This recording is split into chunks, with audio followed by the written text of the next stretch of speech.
Yeah, it's back to the fluent Swinglish version of Let's Snackaplast 141, and today with no other than the Mr. Eric Oakley. Welcome to Let's Snackaplast. What's good? Stoked to be here. Trying to do the social media stuff right now and share it around. So, do it. Is that good? I'm trying. It's just I feel like Nice. it's so important to do the like plugging and everything because you gotta do it. You gotta do it. So we the crew is a bit decimated this week this day because Victor actually had special things to do. He went to doubles Swedish championships. Oh, cool. Yep. In the most Game of Thronesy town you will ever hear, Västerås. Oh, I've known Västerås. Yeah. There is one Västerås, I think, in Norway as well. Okay, that may be that might be it. That might be it. Yeah. Because this is called Västerås, so it's not really the same, but almost. So how's life with Eric Oakley, the Globetrotter? Things are honestly like super good. Like Tina and I got to spend some time because I came home, so I traveled legitimately right after right after Swedish Open to head home. It was actually kind of an impromptu trip that I booked not that long ago, and the price wise was solid, so I decided to head home. But yeah, things are super good. I had some good tournaments in Sweden. Sweden knows disc golf right now, and I think it's just the Europe scene is better, and so that made me happy because low-key there's been points in my career where I'm just starting to not like disc golf that much, but coming over to Europe actually like fully changed that. I am excited. I'm ready to practice. I'm ready to work on a lot of things, and I think that comes from just having a more like refreshing style of play. So I think that's kind of what we all want, is to love playing disc golf all over again. So here we are. So things are good. Yeah, I mean, you can kind of see it on coverage as well. Like, it's so different, Swedish disc golf, or I mean, European disc golf, in even Scandinavian disc golf in general, compared to some of the courses in the States. Yeah. Which, for us as well, it's so satisfying going there and see everything for the first time, and a bit different from what we are used to. Because if you play all the time, you're still gonna see that all is just one of the courses, which is kind of wild as well. Because it's that complex is pretty good. It's exceptional, and having a nice cool pitch and putt in the blue course, and then a solid wooded track in the yellow course. You got to play like 6 holes of that, which is super fun. And I think that it offers some really good variety. And then the white course being the best course I've ever played. And also sick warm up field, tons of practice baskets, to great disc golf shop on the property. It's like, this isn't missing much.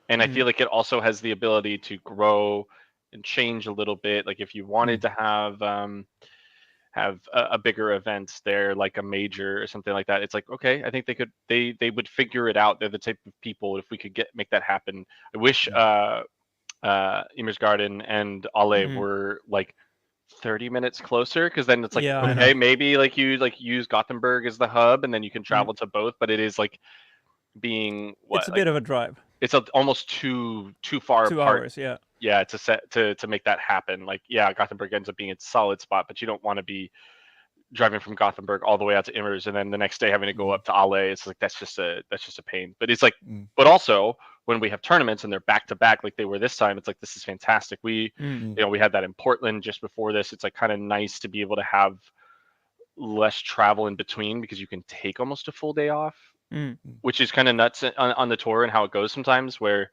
we don't always get that. Like sometimes it's like, cool, 7 hours, 8 hour rip right after on a Monday morning. You need to kind of hoof it, especially for the MPO. It's kind of nice. The FPO, and they deserve this, because FPO has had a crazy schedule, sometimes worse than us with the Texas swing, including the major this year, is they can leave Sunday, so they can get a chunk of the drive out after the rounds on Sunday, which is actually is great for them, and I think that is well deserved. So yeah, I think more events that can be close together, if it makes sense, is super good for the golfers. It's super good for our health and longevity in the sport. So big fan of these. That's one of the things in Sweden as well, because the distance is, because it's kind of narrow. If you would drive from the south to the north, it's quite big of a drive. Yeah, but driving across is not really too terrible. Totally. No, I mean, like going all the way up to Skellefteå from Stockholm is not too bad. It's a bit of a rip, but it's like 4 hours ish, isn't it? Yeah, it's America-wise. Nothing. Yeah, like we don't. Yeah, I was just looking at one of the drives that we have to do shortly after Worlds to go to Deglo, and it's like 9.5 hours, and it's just like you just got to do it. Well, we have a week in between, but usually sometimes we don't have that. But in this one, it's like we do have a week in between, but James and I are going to rip right after Worlds, and then fly different places and leave the van in near Deglo for a while. But yeah, point being, it's like we have a lot of these rips that are kind of nuts. It's absolutely nuts. I heard Eagle talk about like how he loved Ale as well. Yeah, being a really good course, and he said that because talks have been if like Ale could host Worlds, which is, I mean, the white course definitely as a really good competitor course. The yellow one, maybe not so much. Like but if you would compare it, I mean, combine it with Ymer, for example, and would you think that would be possible, even the drive, like if you actually had them? Because you played different days. Sure. I don't think, I think they're just a little too far apart. Yeah. That it becomes a logistical nightmare for the staff and the players of making that work. But I do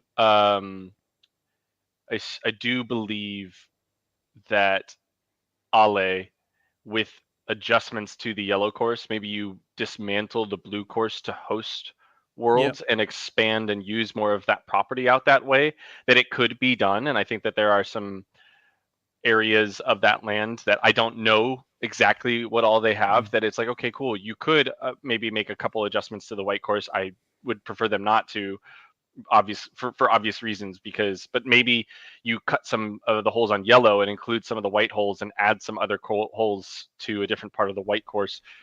I would imagine if push came to shove, they would figure it out. And and they have great contacts with a lot of great Swedish players. They could bring some people down from some good players from Norway, get some Finns over there, whatever the case may be, even some Estonians. It's like there is enough resources for them to I think make it really, really good. So no doubt. And I also think that they actually have more land that it hasn't been developed yet on the property. So because I know before Vincent bought the establishment, that Jonas Grundén actually had some more land that they could clear out to make like the yellow course a little bit bigger and stuff like that. So that's huge. Yeah, but I don't know if that was in the purchase as well, or if they kind of split that before. Sure.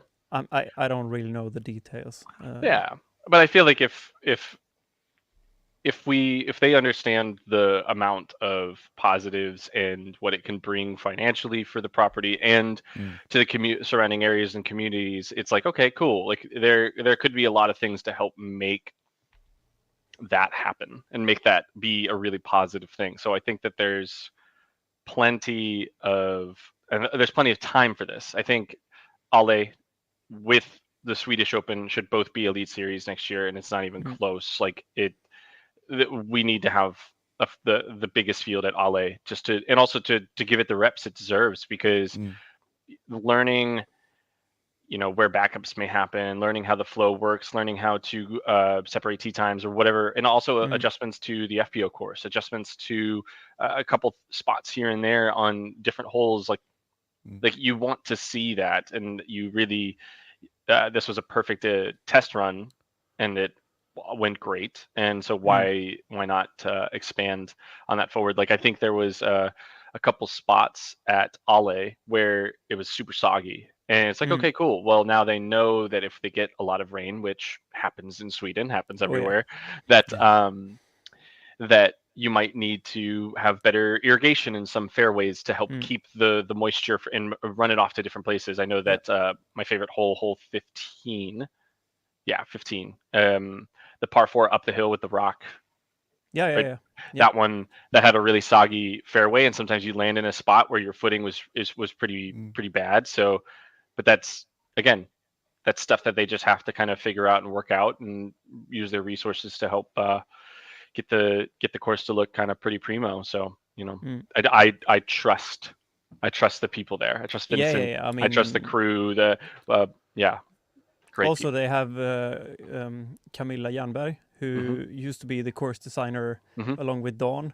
She lives on the property as well, or just the big gray house. I ran by it. I saw they had the disc golf basket and everything. So cool. I mean, and she's actually a digging machine driver. Oh, cool. Excavating. So that's pretty nice. And I know the thing is why the numbers kind of throw me off, because the number 10 or number 1 used to be hole 10 before. That's what they told me. I think it's a better fix. I think it's honestly better this way. I think 18 well, I guess would have been 9 is a fantastic finishing hole that people can see. It allows for when you finish for like a crowd to really be around that green and use all that area that was hazard and fill up as somebody puts out on kind of slightly elevated basket, all by it fantastic. And totally agree. The start also makes it hard too with all the OB, and then you go into the woods a little bit. So good. I think so too. The thing is that it just throws me off because you played the course so many times before, and then everything they just flip flopped it, and I'm just like, all right, what you could have done this before. Pretty much, but I totally agree. So what did you think about the Ymer course and how it was a GGPT Elite Series? Fantastic. The crew did a great job. Obviously there was a couple course changes that I think a lot of us would have appreciated seeing. Like some of the OB lines were off the walls on certain holes. Hole 4, 18, and 8 were the main ones, and it's like that. OB lines felt overly punishing, but then if the OB line is the wall, I can understand them being like, well, then it's just you just hit the wall and you're safe. And it's on a 4, it totally makes sense for it to be the wall, because the landing zone isn't a flat, easy area to land in. It's a blind landing zone with lots of rocks and different undulations and roots and everything, so you can't control your disc completely. And even the landing zone that's short has rocks that they kind of want you to throw to before throwing to the longer pin. And, I heard people throwing approaches that leaked and they were just up against the wall, but they're, 5 meters away from the basket, but OB. And it's just like, okay, that's just a little overly punishing. And if you make it the wall, it's like, it's fine. Because any bad shot that goes over the wall was a bad shot anyways. And any shot that rolls into the wall, it's not really that bad of a shot, because when it just starts to roll, it's, unless we roll it ourselves, is out of our control. 18 feels the same way, because it's when the wind is up, it is really difficult to throw that tee shot and trust it, because you have to like smack it down the hill and trust that you're getting there, because of the landing zone being the best landing zone being very, very small, that you have to challenge the wall. And I think that and this is my thoughts and opinions, is that they could ask the PDGA to do a rule that allows for proper footing off of the wall, because that's the one thing, is like, if you take a meter off the wall, you might have terrible footing. It's like, okay, cool, you get 1.5 meters or 2 meters off the wall for safety. And maybe does that make the hole too easy and everybody just rips down and tries to hit the wall? I don't know, but at the same time, it being a little bit off. Yeah, it's just I feel like it would help the flow. And players would not look at those holes being like, man, that sucks, because I threw a shot that felt great and I got punished, and so on and so forth. It's just more often than not, visually, when a shot feels good, players want that reward. And Immers, in comparison to Ale, Immers didn't always reward what felt good and looked good, because of the elevation changes in some of the ground play. And I think that's why people will generally lead to Ale being better, simply based on you feel in control at Ale. When you throw a bad shot at Ale, cool, you're out of bounds, you're in trouble, you're punished. But when you throw a good shot, you just feel so much in control of your own destiny. It's like if you keep believing and feeling good about your play, it's like Ale just keeps giving you and giving and giving and giving. That's why we saw Daniel Davidson just tear up the course. The dude was oozing confidence that weekend. Some of the shots he was throwing were insane, and he just kept stepping up, kept believing he was good, and went out and was good, and he was really, really good. So, but at the same time, Immers does a really good job of that. Does a really good job of that in the like when you're playing good. It's more about, I felt like it was more about putting good is a big thing, and James being one of the best putters on tour, if not the best, you could just see that trend happening. Is like on both courses, it is really easy to throw most of your shots inside circle 2 for birdie. And if you do that consistently and give yourself tons of opportunities, you're going to score. And that was one of his tactics as well, and game plans for this course. He wasn't trying to do much. He wasn't trying to do too much. He was just said, if I put it within 50 feet, 60 feet, I have a chance. And and James is that good of a putter, and he's that good of a thrower too. So he's generally going to throw it better than circle 2 a lot of the time. So, and then he's making the game easier at that point. So if he was able to ride that wave, and I mean, he's my travel partner, and he's helped me a ton, and just watching him shred and be amazing was so sick. It was so sick. And we all knew it was a matter of time for him. So it was really cool for him to get it on a course like that. That he enjoyed playing too, which is always a win. Yeah, also a win with good competition as well. So it wasn't like a gimme by any chance. It depends on who you ask, because I know that some American podcasts actually slays the Scandinavian and give it an asterisk anytime there's not a full field, which I think is pretty bad. I'm sorry, you beat how many world champions were in the field? Like, I'm sorry, there was a lot, and I'm gonna go kind of look up what James averaged, because I think it's like taking a suggest is so I think it's pretty I think it's pretty bad, and that's like one of the things that I'm a little bit annoyed with when it's he averaged 10.55, which is I think wins Pro Tours back in the States. Yeah. Right. But one thing that I would like to see is that it's not as divided, that you actually have competitions going on in the US at the same time as like the European swing. It would be better to just like, okay, now we actually focus on the Europe and we put some competitions in Europe, make like most players go over to Europe. I mean, you're always going to have people who doesn't want to travel. I can understand that. And same thing for Europeans. And this is the thing that, we get a little bit frustrated as well. Like, it's all about, making the American players travel. Well, it's the same thing for every European player. Yes. I mean, we also have to go to the US, get visas and stuff like that. And it's not easy if you want to be a pro disc golfer as a European.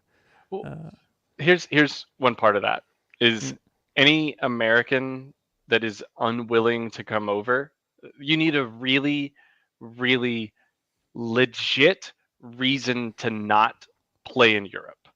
And it needs to be, and I don't know what that legit reason is. It's just because if it's a money thing, I can understand that, but you should prepare for it. Like, I know that going to Europe isn't always going to be the most profitable thing for me immediately. But what I think I gain from it is I'm gaining fans, and I'm gaining promotion with my companies. And I'm gaining a following by being there and interacting with these people who watch us all the time. So the value I gain may be future gains by, oh, cool, when I drop a disc, the European crowd might be like telling their stores, get a get a deal with Infinite, get a deal with ThoughtSpace. Like, let's make this happen.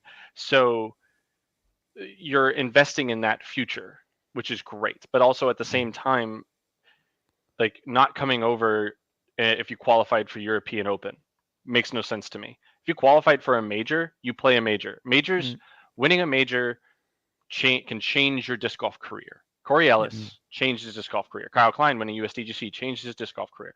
Nate Sexton, like anybody who's done it, it is huge. Obviously, Worlds being a whole different factor of changing, but also this year being more important because it's Worlds prep for next year, 2025. Why wouldn't you play European Open to play the Beast, to play Tampere Disc Golf Center, to get an extra few rounds on the course and understand how it plays in a tournament and how it understands to play under pressure?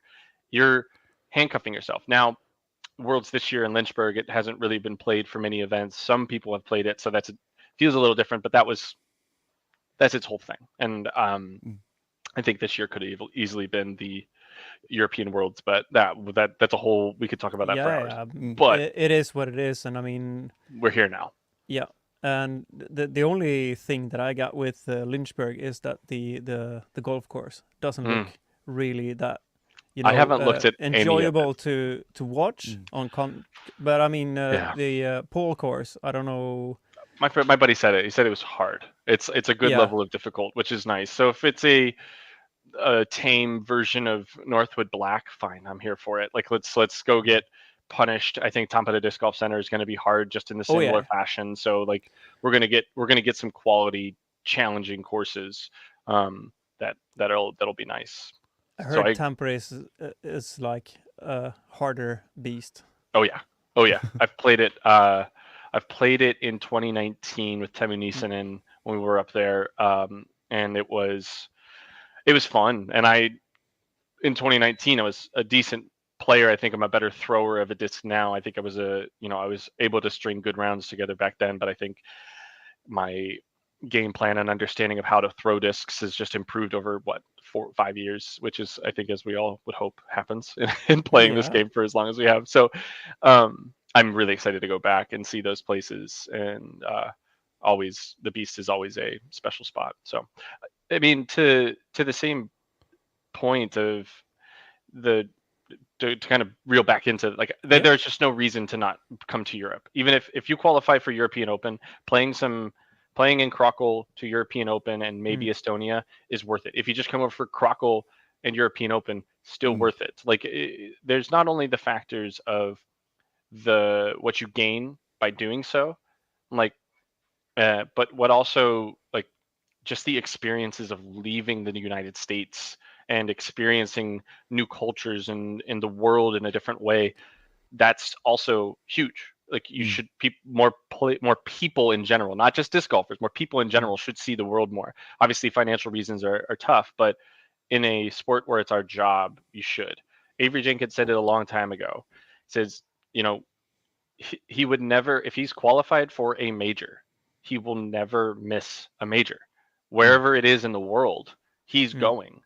And obviously he doesn't play now, so he's not qualifying for European Open. He's not qualifying for USDGC and other things, but he put that in my head like 8 or 9 years ago. It's like, if you have the ability, you go to Europe. If you can go, you do it, because again, it's a major, and like, you don't miss majors. And once that got into my head, it's something that I won't ever miss. If I'm qualified, I'm there.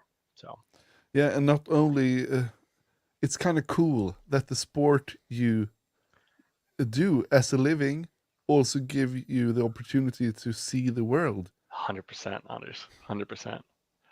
It's amazing. It's so refreshing. I can take a triple bogey on 18 and look back on the fact that it's like, I'm in Sweden hanging out with people, and people are excited to see me. They don't give a crap that I missed 9 putts inside the circle. They don't care. They are just excited in that experience. And then, oh, cool, we got to go to a couple places downtown and experience things in Gothenburg and experience things in Turku, Finland that you don't see in the States. You don't get to really experience. It's like, that's a huge, when you open the scope, it is just like, this is really cool.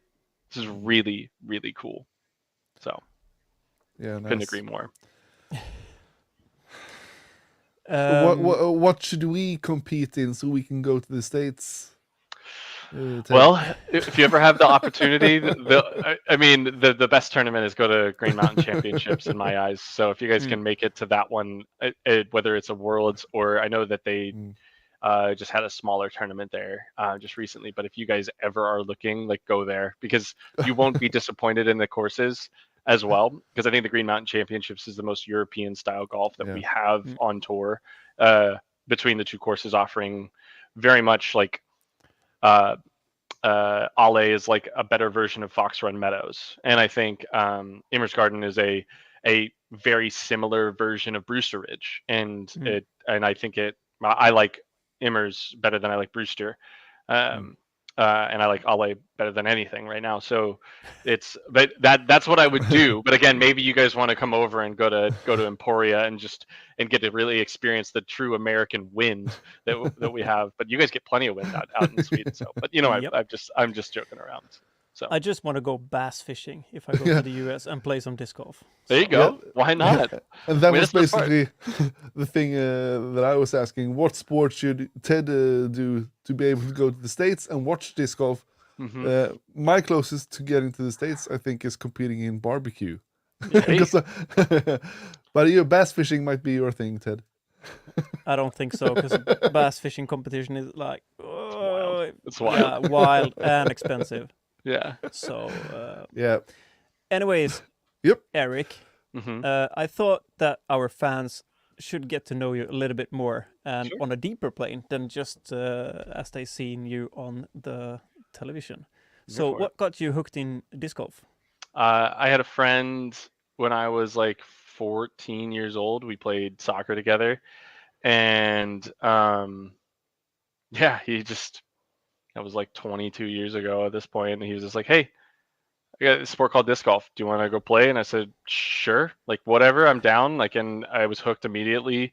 We went back to his place. He had downloaded some USDGC coverage videos. So we got to see what professionals were doing in 2003, 2004 era of disc golf. So you're looking at Ken Climo, Barry Schultz, Nate Doss, Steve Brinster, so many great names in the sport that I now know and have I could consider some of them friends, which is insane to have those idols to look up to, which is nuts. But that's what got me kind of hooked. And then I played disc golf off and on for most of those years growing up. Shortly after that, and just always was playing probably at least once a month, if not multiple times a week. It varied. And then getting into my 20s, I was doing some pro trials for football, for soccer, and things didn't pan out. So then I said, I'm going to go all in on disc golf, and I was again at that point still playing quite a bit, and then everything kind of fell into place whenever I just kind of took the full leap, and here we are. So it's pretty cool. It's pretty cool. Pretty wild, yeah. So funny that you said that you downloaded things, because it's before YouTube, way before YouTube. Same here. We had Svenska Frisbeeförbundet is like the national thing. They had a VHS that we borrowed. Oh yeah. So we got that from, and it was like Worlds and Columbus Open and things like that. And then we just pirate copied it with two VCRs, and then we spread it around the community in Gothenburg. Awesome. Yeah, really wild. This was so about cool. Like 96-ish. That's cool. Something like that. I was looking at your PDGA number. Mine's 53565. So we were right around the same time. Yeah, I was late to the party. I could say. Yeah. I should have went earlier. Same. I would have probably been in the 20K yeah, range. I think so too. Yeah, if I would have gotten in when I first started playing, but I waited a while. But yeah, I mean, the thing is, PDGA wasn't a thing in Sweden when I started playing, and it was back in '94. So I mean, I would have been like really low number. Really low. That'd have been crazy. And they had some numbers set aside for Europeans, anyways, like why Simon's number is so low. So yeah, you might have been able to snag one of those up back in the day. Yeah, no worries. What are 3 discs that you can't be without? Well, I think the easiest one is to say like my 3 tour series, and like the Alpaca for putting, got to have a good putting putter. Pathfinder from Thought Space as a mid-range. It's very workable and super versatile. And then it's like hard to say the Dynasty when it depends on the course I'm at, because I probably could get by with just throwing a Dynasty. I don't need to throw an Emperor that much, because I could, like, at 9, like everybody's like 9 speeds go just as far, or can go just as far. So I would probably say those 3. And I know that's just my Tour Series disc, but I truly stand behind those discs and believe in them. And there's a reason why they're in my bag. The Alpaca being basically a P2 clone. I love the P2s when I was with Discmania. Pathfinder, it's a straight shooting mid. What more do you need? And then a Dynasty being a workable 9-speed fairway, it's kind of clutch. And I also forehand my Dynasties quite often, so that's so it gives both sides of the game at that point. So the easy win. What do you compare a Dynasty to? It is Innova line. It's the CD2 mold. So from the old Discmania CD2s, and that was another disc when I was at Discmania. Loved it. Ryan Rentala, who used to work at the Discmania store, sent me I think it was a test run or a first run C-line CD2, and I was like, I don't need this. And then it immediately were like, I didn't need to find second run FDs, and I was like, I don't have, like, it replaced some of the PDs I had in my bag, and it just like fit a slot that was so good, and I just kept throwing it, and I thought it was just one of the best teacher discs as well, because it's a T-Bird that it's the 9-speed T-Bird, where I think the Thunderbird is more like a 9-speed Eagle, even though the numbers of the Thunderbird is closer to a T-Bird. I think most Thunderbirds are a little more stable. So, but I think that it's, to compare those, it's perfect in that, like, it's the T-Bird of 9 speeds and the Thunderbird's the Eagle of 9 speeds. The thing with flight numbers, it gets me all the time. Yeah, 100%. I mean, I have Dynasties, like Halo Dynasties. They fly overstable, super overstable. Yeah. They're crazy. But then the first run of Swirly S-Blends we ever did, super flippy. But it's the numbers are the same, but it's like, and now we have a batch coming out that are another Swirly S-Blends that aren't flippy, but they're actually pretty true to numbers of 9.5, -1.2, which is sick. And so now I know that I can bag multiple of my Tour Series and have a bunch of this variety. The whole spectra. Yeah, it's great. Similar feel in the hand, but very different flight, which is awesome. It's basically what I used to do way back in the days. You kind of cycle discs, because DX and stuff like that. You had like 4 whippets, which was like really weird. And, Another whippet. Yeah, I actually got Hasse Tegebäck. He used to be Discmania with Jussi. He gave me first run S-Line CD. Okay. Back in the days. That's a throwback. I didn't know what it was. I'm just like, what is this? Yeah. Awesome. I love it. No, super great discs. All right. I have a follow-up question, Ted. Do. The B-Org. What's the origin story of that one? So when I was with Dynamic Discs, we started doing, like, we just put where the E was in Felon and Warden. We just put my EO logo in there, so it was Felon and Wardion and all these stuff, and then it was a really easy thing to transfer over. Dynamic was great; they let me keep the logo that they helped design, so I could keep the same continuity going forward. And Zach Melton messaged me, and he's like, "You would be an idiot if you are going an open bag and you don't throw a Berg." He's like, "Go get Zach a Berg." Melton. Yes, because Zach knows every disc. AVC, he's very much dynamic, and he's a great ambassador and face for that company. But he knows, because a bunch of his locals friends, like, they can throw anything if they're not sponsored. They can throw anything, and he's watching these dudes throw the Berg, and he got to throw it a little bit here and there just to mess around with it. And he's like, "Yeah, that disc is insane. It's so sick when it's the best disc for a shot, it's the best disc by a large margin." And so he was like, "You'd be stupid not to do it." He's like, "Just learn it. It feels weird. Just stop being a dummy. Just throw it." And so I did, and I loved it. And my first year with Infinite, they were like, "Well, we want to try out, doing some of these collaborative stuff with other companies. We can reach out to Castablast if you're really behind the Berg. We think it would sell." And I was like, "All right, I'm in." And that was just a really easy stamp to do, is just take the kind of Berg lettering and just go EO and Bjorg. And it turned into a whole thing. And then I'm hoping to do another batch at some point soon, but I know the whole House of Disc stuff with Castoplast being over there makes things a little more difficult. And also, Infinite, we have a ton of discs that we already need to move, so it's like it's just a cool matter of time. I think there are still some on the Infinite website, maybe not many left. So yeah, if people want them, that's the best place. I scouted it today. So Sweet. Actually is some... Yeah, but nice. I must say, like an OG Castoplaster that I am, that was one of my favorite things on the internet when you found the Berg. And all the videos, you're in the bags, and we threw them, and it was like you found something cool. Yes. It literally made it, like added a new shot to my bag that I didn't know I needed. It's wild. And everybody has that. It's like, oh, Bergs don't feel very good. Like, it's not that good. And I'm just like, you don't know how much you're missing it. Like at Immers, there was so many all right, cool. I could throw this shot, but I have to like get the tempo and pace and angle correctly. And I was like, or I take Berg and throw forehand and I just slam it at the basket and it'll get there. And if it goes long, it's only 7 meters long. But if I hit it perfect, I'm parked.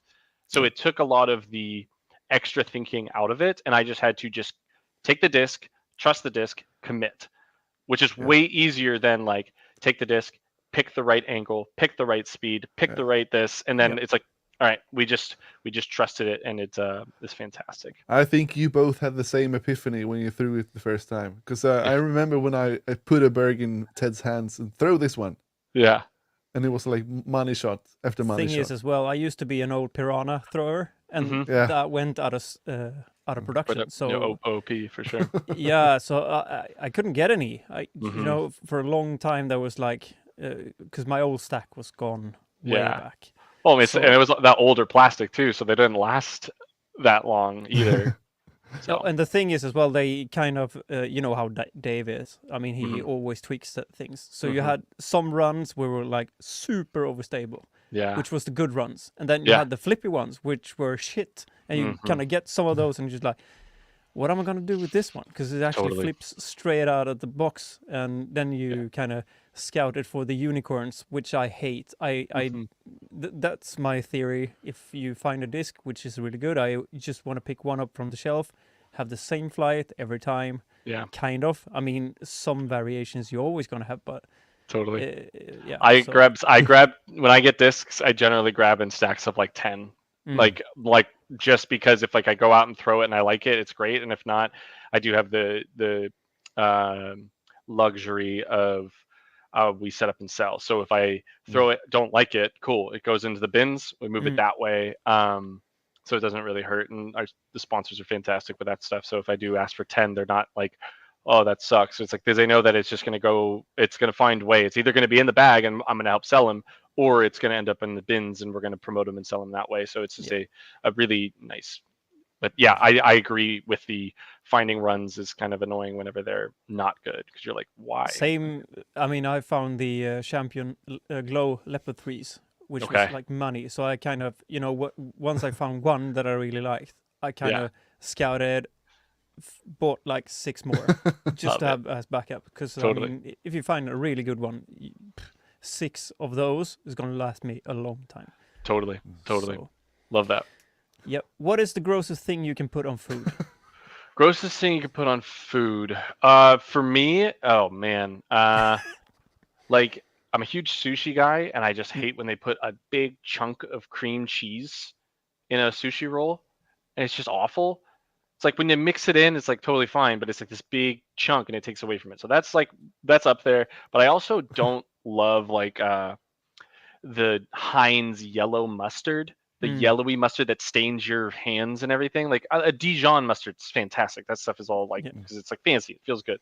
But like the bottled mustard is trash, and I hate it when it's on stuff. And most mayonnaise, like the jarred American mayonnaise is awful. Like a garlic aioli and stuff like that. Primo, let's go. Like those types of things. When you like a spicy mayo or something like that, I'm here for it. But when it's just strict mayo, I'm like, what is this? And also like cottage cheese. All right, cottage cheese, get it out of here. It's disgusting. I don't know what it is. It's like those types of things. And I don't mind cream cheese like when it's done right, but in sushi, I'm just like, well, you're just ruining the roll, man. Get this away from my fish. Get it together. Yeah. God damn it. If you would name one thing that the disc golf community doesn't know about you, what would that be? Okay, so they know I'm a nerd. They know I'm loud. I think they know that I played soccer. Man, that's a good question. That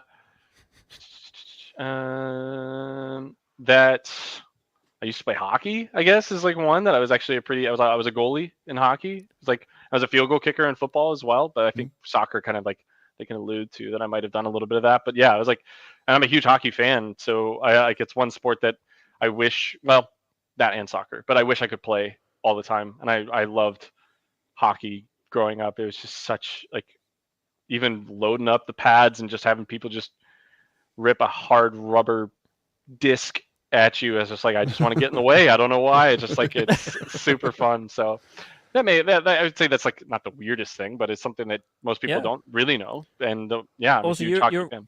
You were originated from Texas, right? Yeah. Yeah, so hockey's which is really weird for hockey. Totally. I mean, the Dallas Stars, like they helped. Of course, they helped bring hockey, and all the arenas were Dallas Stars centers. There was like 5 or 6 in the DFW area, if not more than that, and a couple other ones. So, the seeing what the NHL actually did by bringing by bringing hockey to Texas, like it actually did have a small impact. And I wish I would have been really good, because I know Emerson Keith came out of the Dallas-Fort Worth area as well, and he was a hockey player, like a very good hockey player. And I think it translates, because he was like an out skater. I was obviously a goalie, so it's not the same. But I think that translates to why Emerson Keith can throw the disc as well as he does. Is the motion of hockey forehand and backhand shots is really, it translates to disc golf similar, super well. There's a lot of explosive. Actually said that as well. Yeah. Have you seen that on YouTube? He said I believe so. The backhand throw is so similar to a slap shot in hockey. Just like the same, that you lean down and brace on your front leg and then kind of twist the hips. Yeah, it's so much hips to core balance and making use of the lower body. Alex Geisinger was who's out of Minnesota. He's one of the farthest throwing people on the planet. He was a very good hockey player out of Minnesota too. And you can just tell, like that dude was hitting a puck over 100 miles an hour, like no doubt in my mind. Al McInnes style, and watching him throw a disc.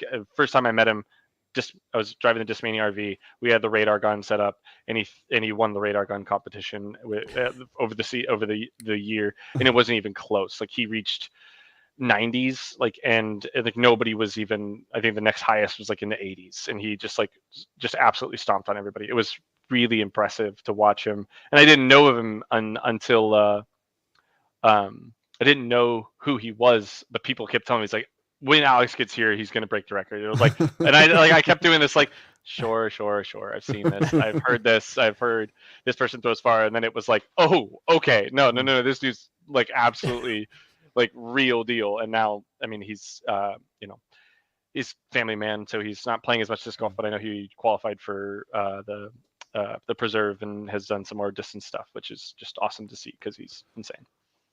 Like you say, power transfer is universal.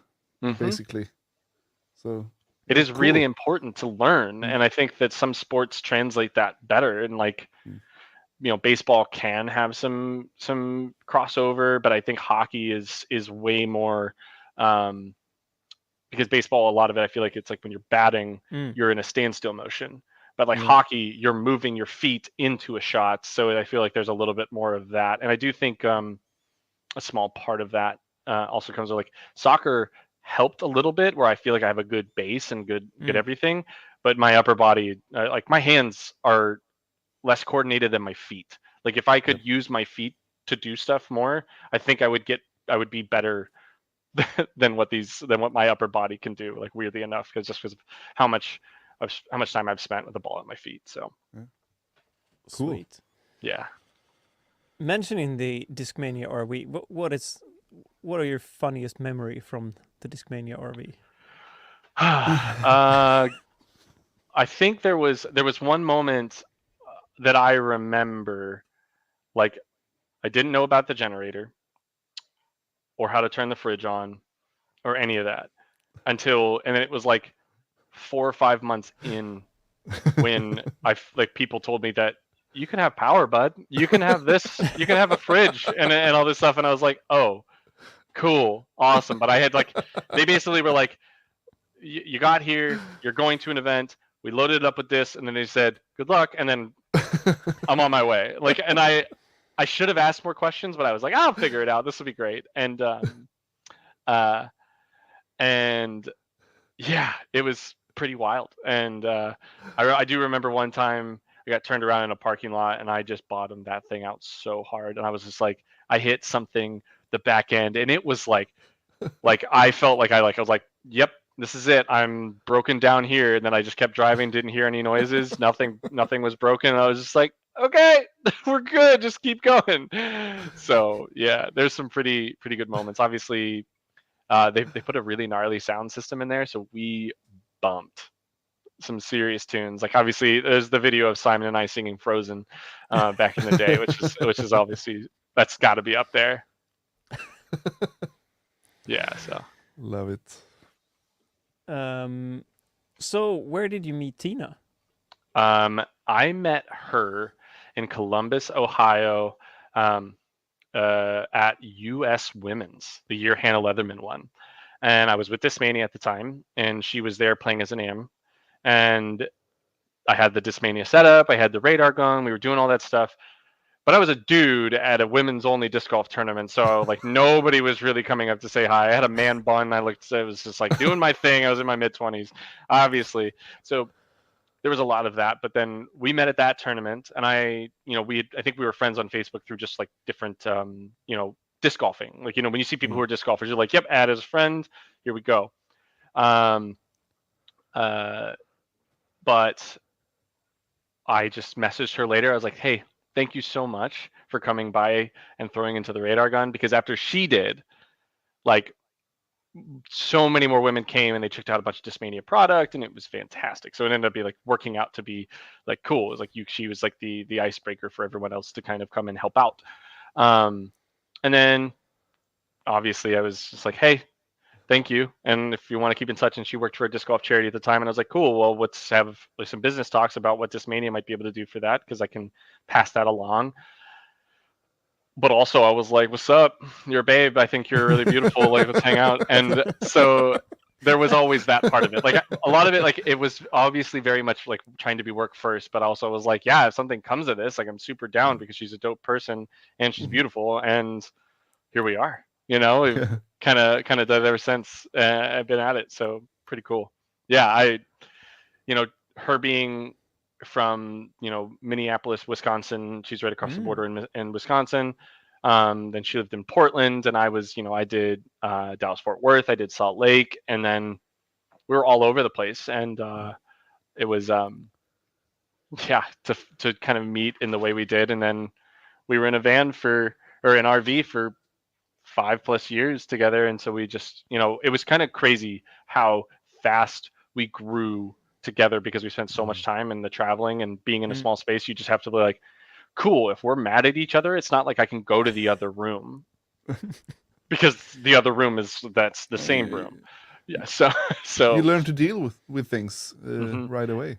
It ramped our relationship so fast, and it was well worth it, because I feel like we're here, and we've kind of never been better. We've been, obviously, every relationship has its really tough moments, but at the end of the day, most of it's, if not all of it, is worth it. And everything that we've gone through, we just feel way closer. And I mean, that's a big reason why I'm home, is that I recognize how important it is to spend time with her and see her. And I know she understands how important it is for me to be out there doing it, but the time we give to each other is just amazing. So she has a birthday coming up, hasn't she?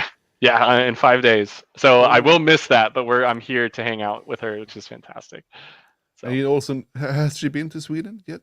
Yeah, we did. Yeah. We did. We did Stockholm. Yeah, we did Stockholm last year because after Ale, we went there. So, and then we did in 2019 when we were here. When Good. we came to we went to Europe. We did Mm. Stockholm and Skellefteå with and then Copenhagen on this side of that. Well, obviously, it's not Sweden, but that whole stuff. Nice. Pretty close. It used to be a part of Sweden before. Yeah. Denmark. So.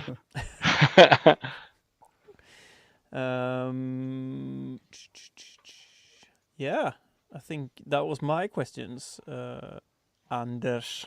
Yes, nice. We have a couple of listener questions as well. Sweet. I'm here for everything, man. I love talking disc golf. I love talking life and stuff. So I'm just here to do it. Nice. Sweet. We'll take this first, and then we also have some in the chat as well. We have 2 from Pontus Kron. He's an avid listener and fan and a local as well.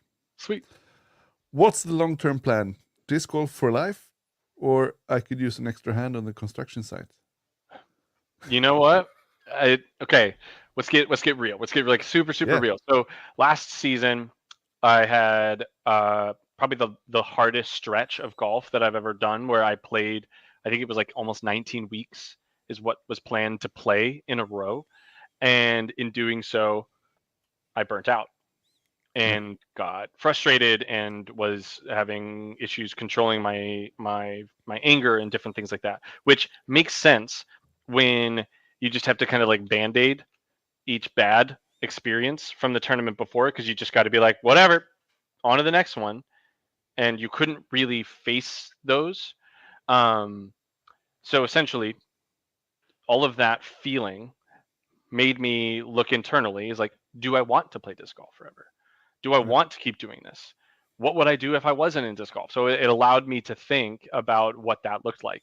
And a big part of that was like, okay, well, yeah, I could see myself doing other things, and that's fine. But at the end of the day, the other part of that was I felt very much like excited about playing and wanting to play. So in doing that little introspective work, I was able to be like, yes, I still love disc golf and I want to keep doing it for the foreseeable future. So to me, it's I'm going to give it my all until my all doesn't work. And that's a good feeling to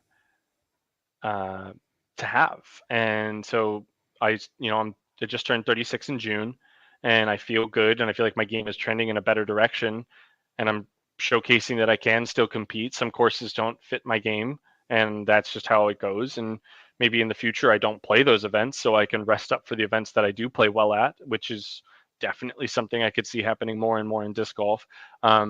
As long as I can keep my tour card and keep playing and traveling and also working with great companies and promoting disc golf in the ways, because another part of this is that in doing so, I've recognized what I want to get back to.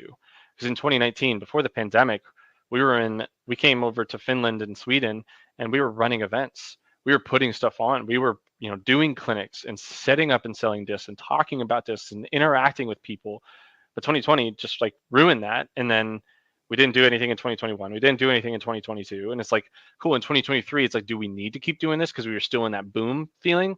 And now that we plateaued in 2023 and we don't, and everything's kind of like maybe plateau and maybe even like going down a little bit more to where we will be in a full plateau. It's like, okay, cool, we need to do more. So getting back to running some events, doing some clinics, interacting with people, and putting product in people's hands is like really what I want to get back to doing. And I think that that's just important. So that's kind of where my ideas go. It's like, okay, can I get a team of people together on the team, on the sponsors that I'm a part of, and can we run events together that, one, help them, make a living being in disc golf, so they don't have to rely solely on their play.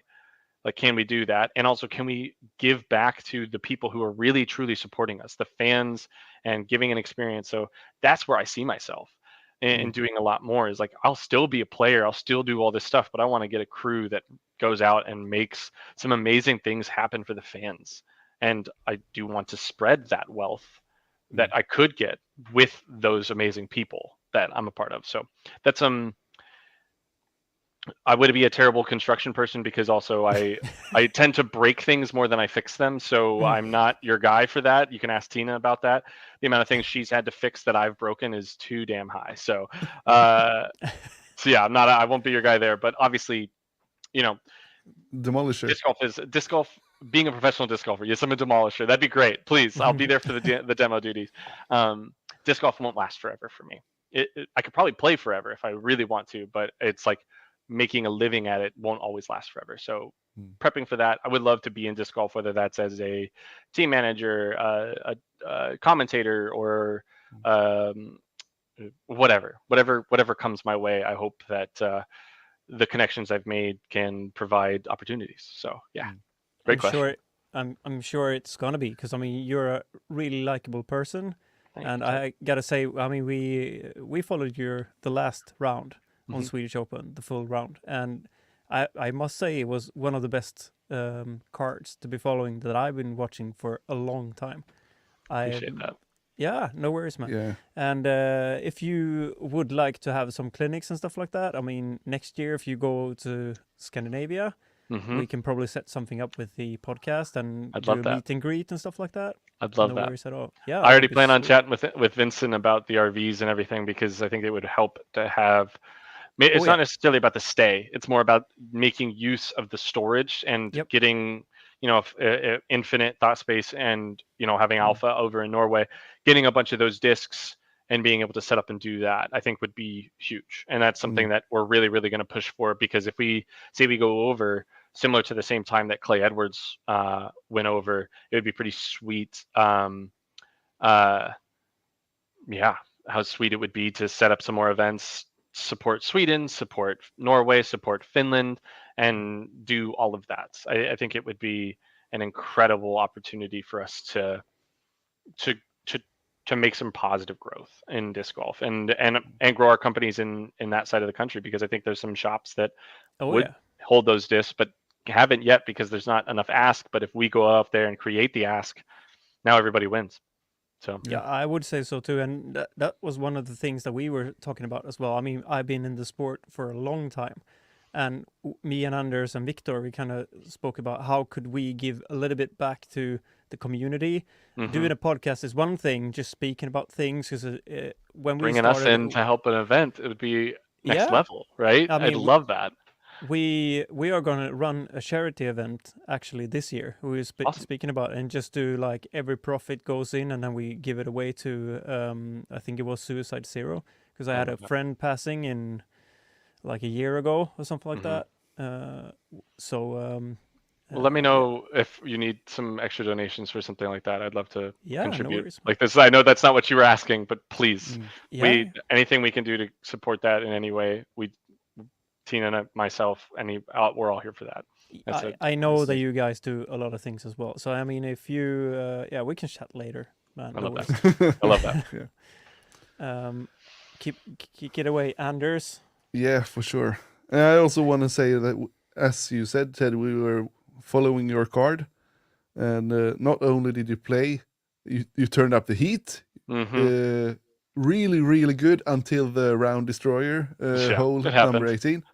But I didn't. Really honestly, that isn't the only thing that kept me from playing like a really, really good round. I was playing a good round up to that point, but like that can happen to anybody. I don't think I think so. I'm not the only problem. I doubt that I'm the only person who took that type of number on that hole. I bet there was somebody who took worse. And also, there were so many more things that I did in that round and round 1 and round 2 that I could have been better, that could have pushed me farther up. So it's hard. I can't only look at that one moment. But I know you know that. So crazy, and that we chose. We followed you, and it was very exciting at times. Yeah. And we also must give you praise for your demeanor, and thanking all the spotters, everyone who is attending and watching and cheering. You were such a nice guy to everyone, and I'm sure they felt appreciated by you. And you gained a large following, 100%. I appreciate that. Yeah, to be honest, I've been scouting things Eric Oakley lately, so. Anders can actually, because I've been on the web. searching for. I actually, when we followed your cart, I was like, I need to have a Bjork. So I went on the Swedish websites to scout out if there was a Bjork somewhere. We found some. Sweet. Heck yeah. That makes me happy. Cool. So Pontus has one question as well. Another question. What is the best disc in the world, and why is it the Rock? I mean, it's hard. It's hard to argue against the Rock, but I feel like here's the thing: which Rock? Rock 3, 10 time, 11 time, 12 time, McPro, flat top. Like I'm sorry, like you're like you can't say it's like it's the Rock because it does all of these things across all of these different variations. Like no, I don't believe that, but I would. Part of me wants to say the best disc to me is is the Alpaca or the P2 mold. I think that is probably one of the best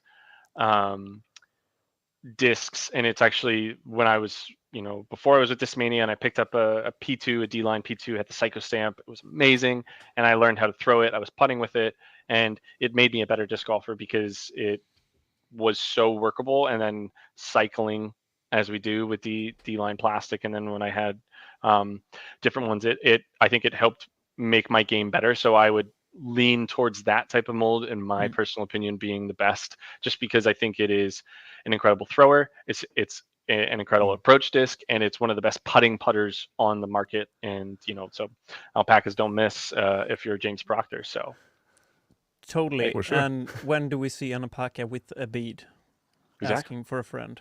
Nah, like go pick up a KC AVR or go get a Chandler Fry Myth, which should be out soon, which will be is a kind of a deeper P2 or Alpaca style with a small bead. So pretty sweet. And also Chandler's amazing, which he won the BC Open, which is sick. So big ups to him. I'm actually putting with KC Pro AVRs at the moment. P2 and a KC are identically are flight wise pretty identical. Glide, integrity in the wind, just everything in it. It's just a bead. It's just a difference of like the depth is about the same. So I actually tried out the Scarab, but it was a little bit smaller. It is. The Myth is deeper. So you if you like the depth and you want to try something different, which you don't have to. But I really want to, because I am having a really hard time finding really good KC Pro AVRs.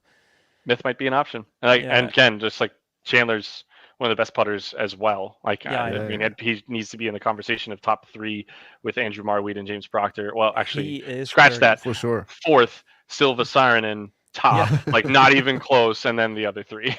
She is dirty. Unbelievable. But I think we also have a Swedish contender. If you saw Dennis Augustsson. Oh, Danka is so good at putting. And he looks so casual. You're like, he's not lining up his putt, and bam, boom. He's very good. Kalle Beckman. What was your impression of Gothenburg Disc Golf Club, and would you consider joining? Sure. I mean, whatever I need to do that. And the community was fantastic. Great people. Course was really kind of like fun. It's a pitch and putt, pretty much. Totally. Yeah. Like I would never play a PDGA rated round on that course ever. Nope.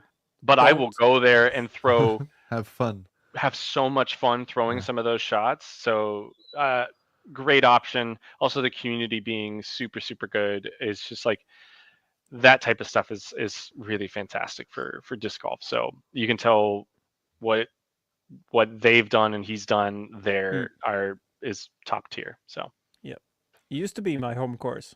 I live 5 minutes away from it. I mean and also it's like super good variety of like shot shapes, ups and downs. Like learning how to throw uphill, learning how to throw downhill.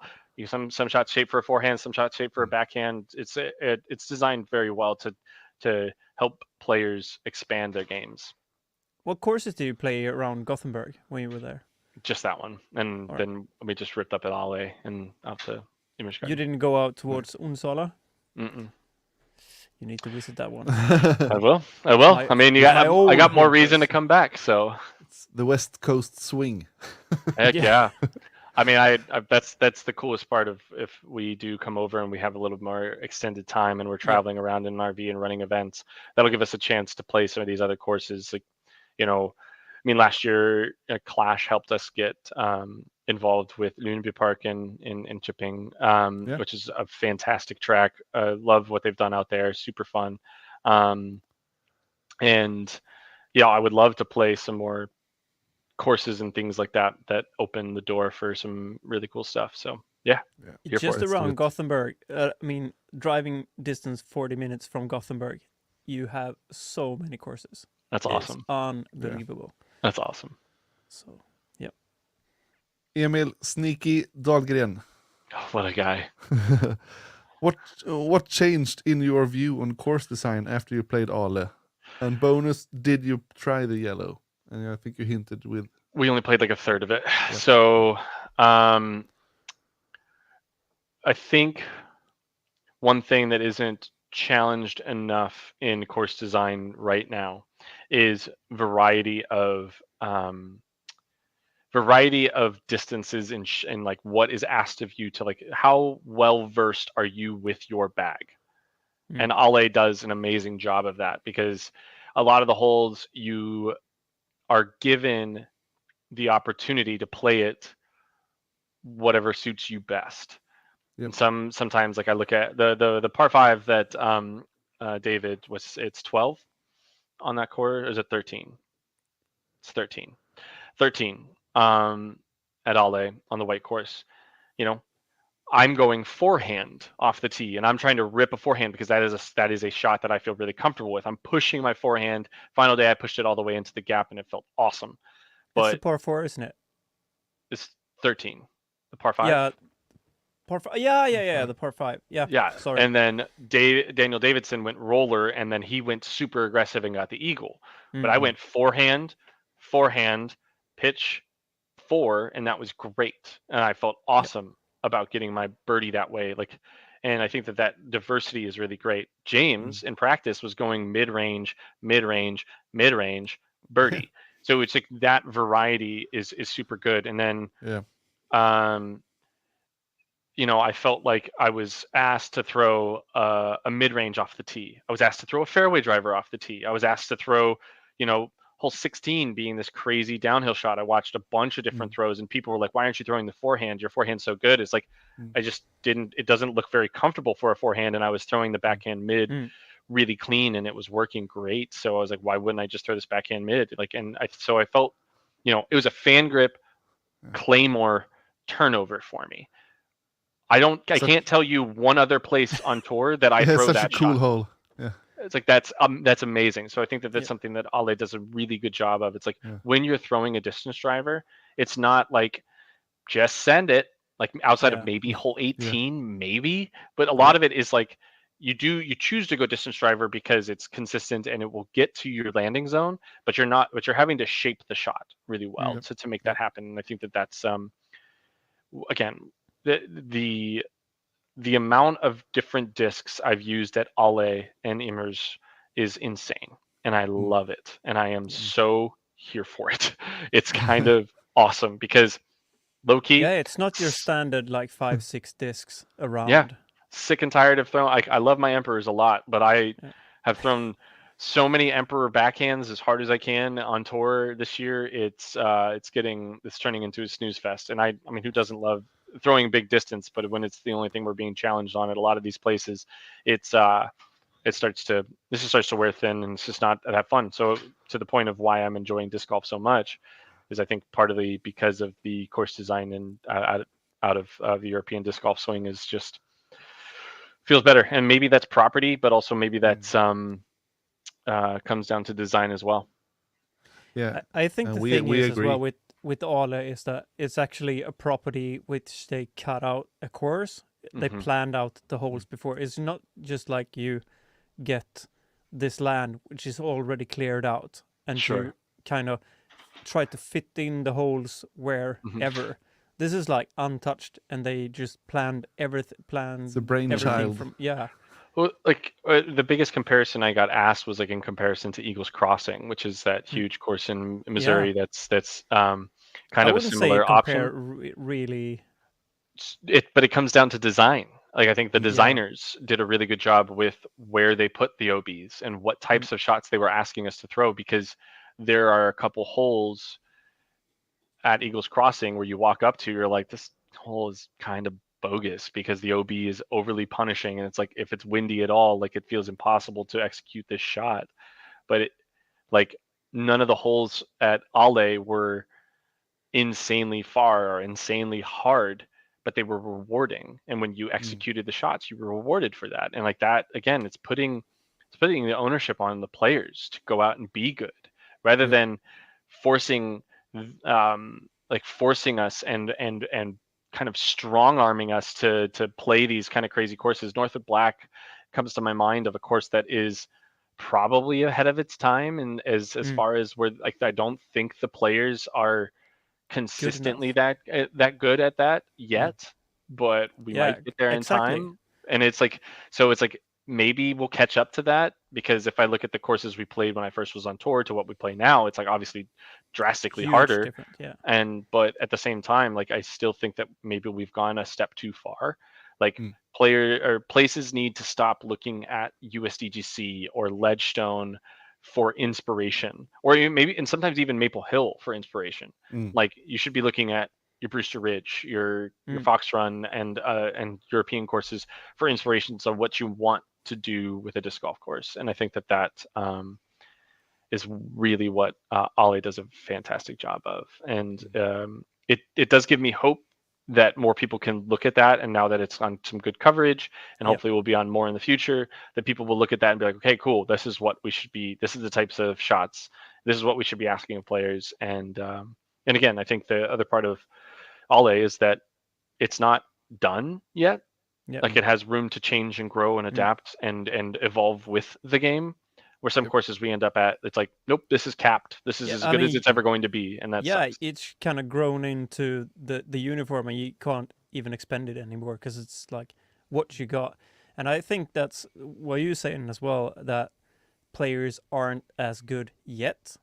That is one thing to take into consideration when you design courses as well. If you're pretty new to the sport and you get a course and you find the course too hard, it's probably not too hard. It's just that you are not at the level yet to master the course. So don't go changing it because somebody else who had a bigger I lost words. Shit. Your abilities will come. Yeah. You have to grow into it. I mean, just because you are not good enough yet, give yourself time to grow into the course and actually develop as a player. 100%. I would say that's, as you said with Northwood Black, I would say that give it time, because people are going to push themselves. Because if you never get a task which is really hard, you're never going to develop the skills to actually master it. If everything would have been super simple, you're never going to grow. I mean, it's just 100%. Like climbing. If you're not able to push yourself all the time, you're never going to get better at things. There's a little variance in that too, where when you put the course in, it's like it was great because Ledgestone already had Eureka as a kind of a place that you could fall back on, so they could kind of test stuff with Northwood, because you always had a good course in Eureka, even though Eureka's weird. Why are we throwing around a baseball field? Why are we throwing around a water tower? Eureka's fantastic. It's a great course. I genuinely like it. Once I got past those factors of like, what the heck are we doing throwing at a water tower? It's like, no, it's fine, because if this was a giant tree, or if on the baseball field it was like a water carry, it would be sick, but it just happens to be a baseball field. But if you just take away that aspect, it's great, and what it offers. Now, had Northwood Black just been thrusted upon us, the players would have been like, nope, this place sucks, it's way too hard, it doesn't work, or anything like that. And that can be a deterrence for future courses, is if they go too far, you've lost the interest of the players, so getting them back can be difficult. And so I think that's like, sometimes you want it to be like the ability to grow it slowly, where I look at one of the holes at Northwood Black that James and I have talked about, of like, this is a stinker of a hole. It's kind of a doo-doo hole, and it's the par 3. The basket is, and there's a wall right behind the basket. Lots of OB down to the right. It's a tight gap, and there's kind of like a cliff par 3. And all of that is OB. All that cliff is OB. If you kick and go into the OB, you go to a drop zone and you take a 4 every time. I have seen great shots get punished on that hole. I have seen bad shots get rewarded on that hole. I have seen so many different things, and it's like it looks like a gotcha hole. It's a doo-doo hole. It's like not that much fun to throw. You're just taking a disc you trust, pushing it through the gap, and praying that when it hits the ground, it doesn't skip up into the hillside and then roll into the OB to the right, and you have to go to the drop zone. So you're in that place where you're really hopeful that things go your way, and that feels out of your control.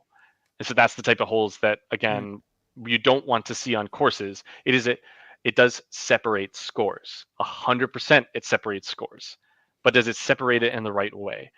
And I think that there's that level of when we feel as players like somebody's got us, it's like, yep, not a fan. But whenever, you know what, I screwed up. I can own that mistake. I know what I did wrong. I know I chose the wrong disc. I know I did X, Y, or Z. It came in with too much hyzer. That is on me. And I feel like the Ale and Immers did a lot of that. Like, I can easily tell you what I did wrong on 18. I can easily tell you at Immers what I did wrong. When I was off the fairway, I went too conservative on 2 consecutive shots because I was nervous and feeling pressure. And I can take ownership in those moments of that. I made bad decisions. I should have taken my overstable mid-range in the Ursus and thrown it at the OB line and trusted that it could have come back in line. But I tried to be cute with the Berg, and I tried to be cute with the putter, and I just found more trouble. Ownership on me. That's not bad hole design, because it wasn't trying to get me. I got myself. And if that would have happened on that hole at Northwood Black, it's like, I mean, yeah, there's too much of luck of the draw. Yeah, the gotcha stuff that we see at USDGC every single year, where it's some new rule. It's like, you threw it out of bounds. Cool, you owe us your firstborn. Like, that's basically what it feels like at this point. Like, it's like I've lost so many kids to the United States Disc Golf Championship at this point because the rules are insane. And I know that's kind of like a pretty harsh statement, but that's my opinion. And I honestly just feel like sometimes it's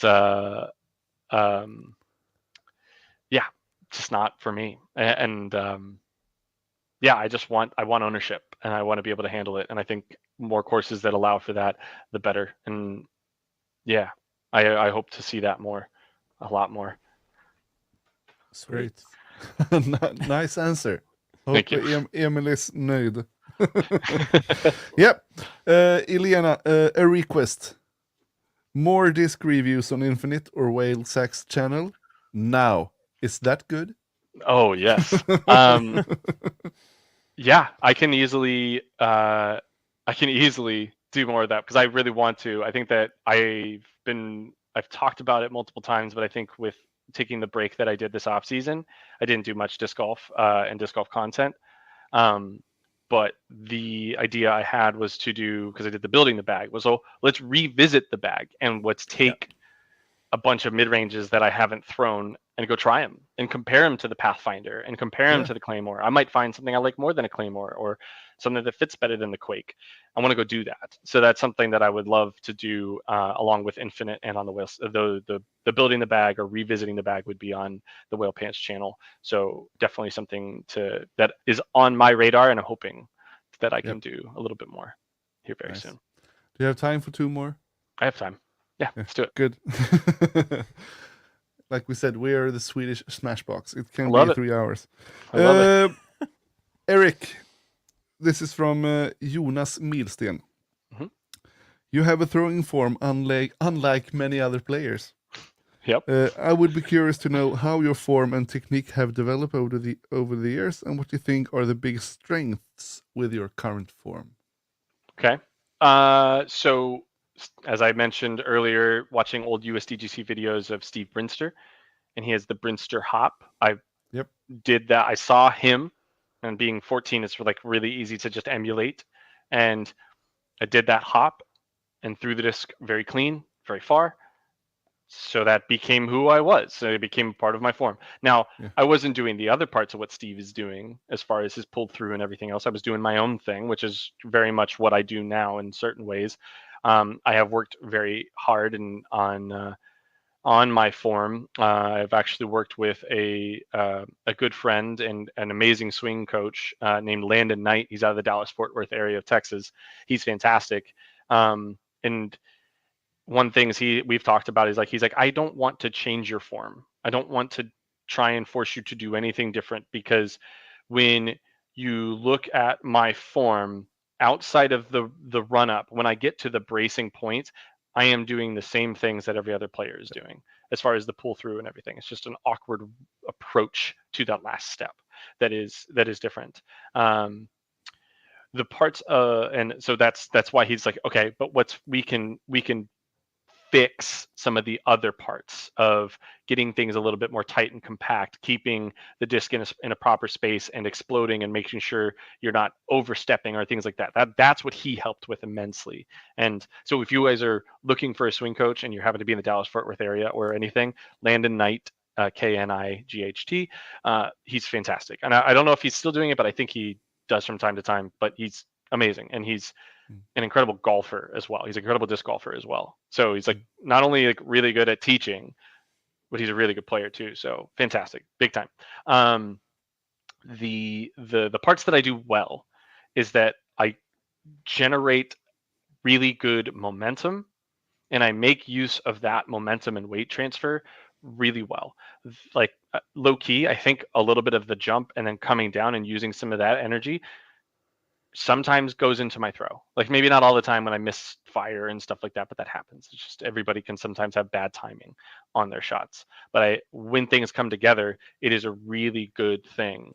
And the other good parts of is that I have put so much time, effort, and energy into my throw that it is now very consistent. And people are wondering, it's like, well, how, like you're doing all this stuff that nobody else does, and it's like, well, I have put in, to the people who have really good form, I've put in similar amount of throws and hours that they have. I've just done it in my own way. And I don't know if I would be here had I done it their way, because I don't know if I'd be throwing as consistently or as accurately or as far.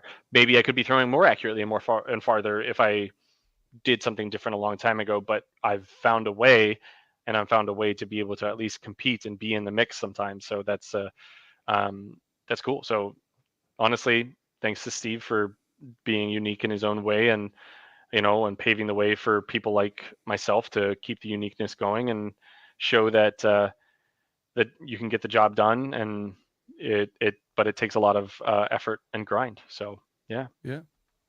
I would say one thing with the uniqueness and that you're keeping your arm the way you do. I would say that for me, looking at it, it's super consistent, because you're doing the same thing every time, instead of like me having the pull back and stuff like that.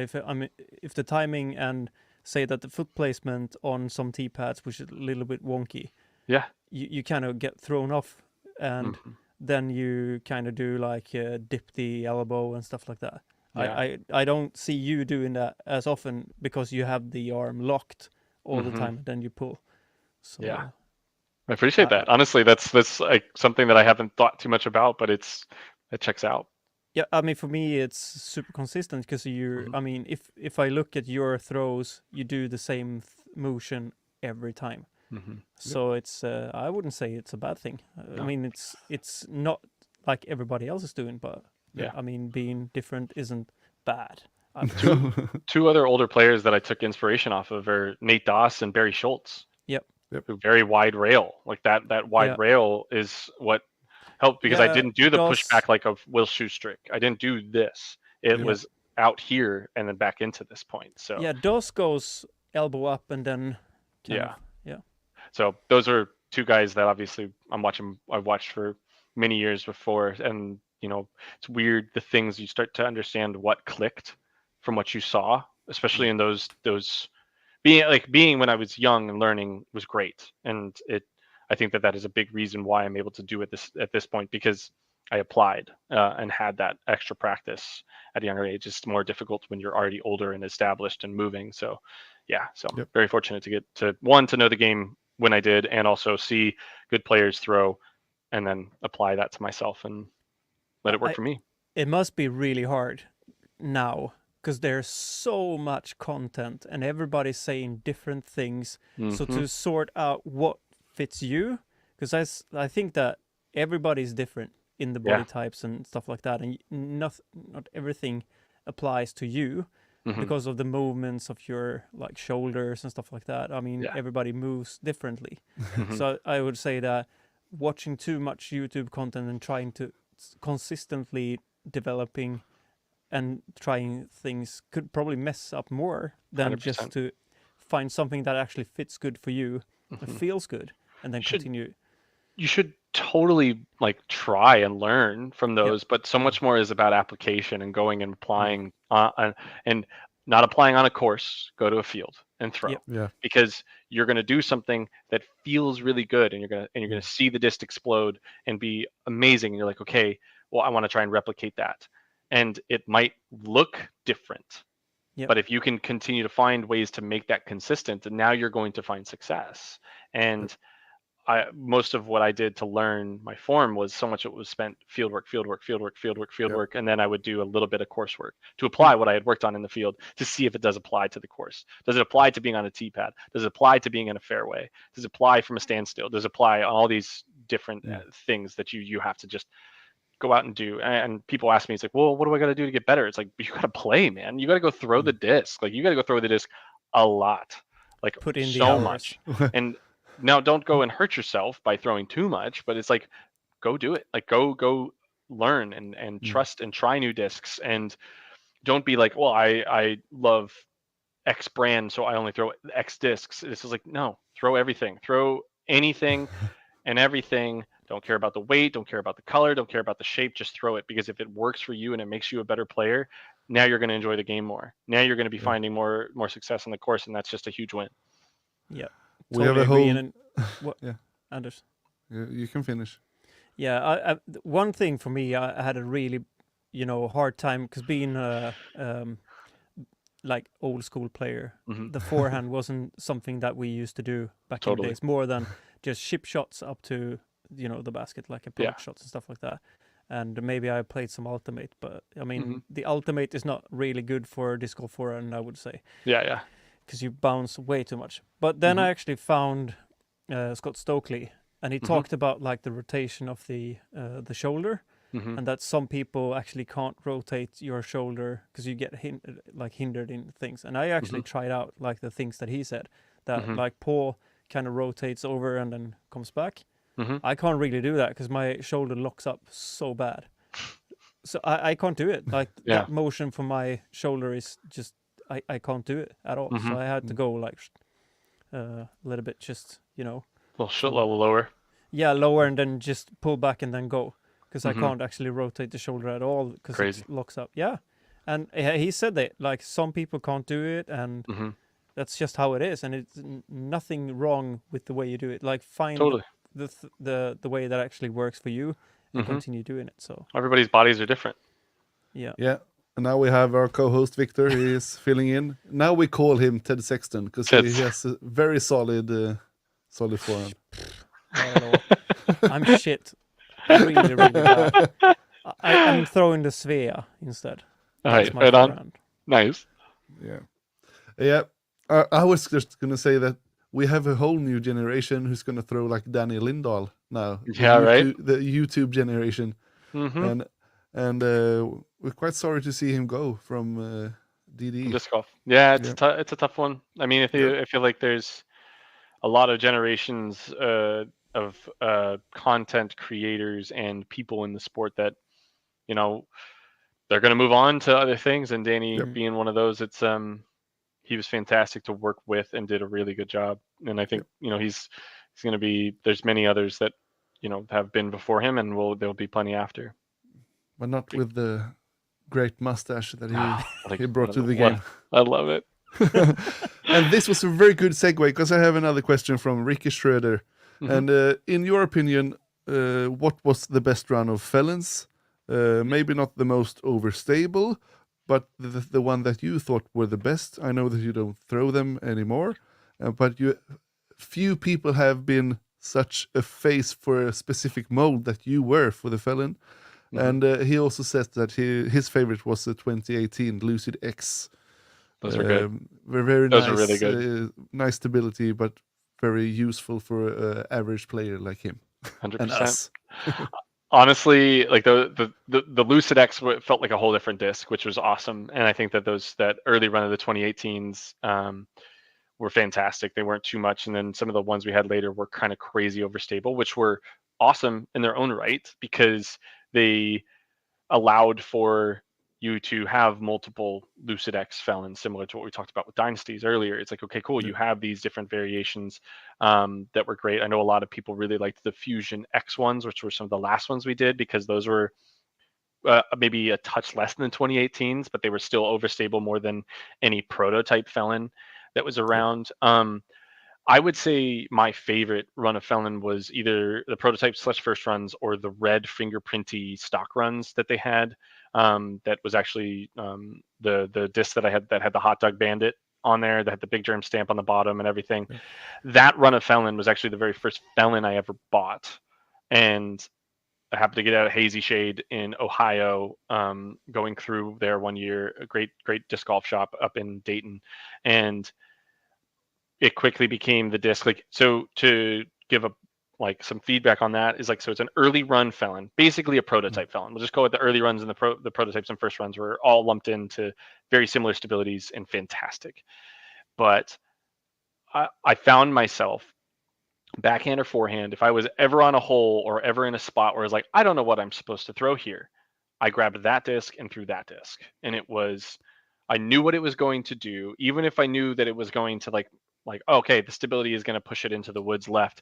I knew that I was hitting the gap, and I knew exactly about how far it was going to go, and I could just trust it into any situation. To whenever I felt uncomfortable, I just told myself, just pick up your Felon and throw it. And that was something that gained confidence because I just could trust it. And so I would say that was my favorite run. And to give I'd say the 2019 Color Glow, the pinks and oranges that we did of Lucid X that I had when I was at Toonie when I came over to Europe, that was another very, very good run of the Lucid X Felon as well. Super good thrower. So we did a bunch of really fun ones. I will go back and say that big thanks to DD for helping with that and making that happen, because it was a really cool concept. And I encourage more people to encourage more pros to advocate about their discs more. If you're bagging them and your name's on it, it's like, own it, own that disc, own everything about that disc. That's what I've been doing since the Felons, and I plan on doing it going forward with everything. If I can make a joke about, like last year we had the spice when I was with Clash was, spice up your life. We were doing all of that. Like now it's alpacas. James started the alpacas don't miss. I have Pathfinders are best in slot. I have, anytime I'm on the Discmania pages and people are like, I'm looking for this CD2, and I just post a Dynasty GIF or something like GIF or whatever. Like I just post something that just is alluding to the Dynasty. Or if they ask about P2s, I always just put an alpaca spitting or doing something funny. It's just so it's like I advocate and be a brand ambassador. And I still get tagged to this day in Felon related content, disc golf Felon related content. So yeah, it's been that's really cool, and I appreciate that, because it's I think it's an important thing to do in disc golf is, and anything when you get to this level, is advocate and promote, and because it makes your sponsors happy, it makes the fans happy, because it makes it relatable and makes it a lot of fun. So yeah, very cool part. Like look at Sexton and the Firebird. That dude talks about Firebirds like nobody's business, and it's one of the best selling discs. I just tried to follow that mold. I gotta say that the infinite and open bag situation seems to fit you really good. Thank you. And I kind of really like the concept of it. Yeah. Being able to throw whatever you kind of like. I think that's what do you say? Is that benefit for you, or because it's being brand bought?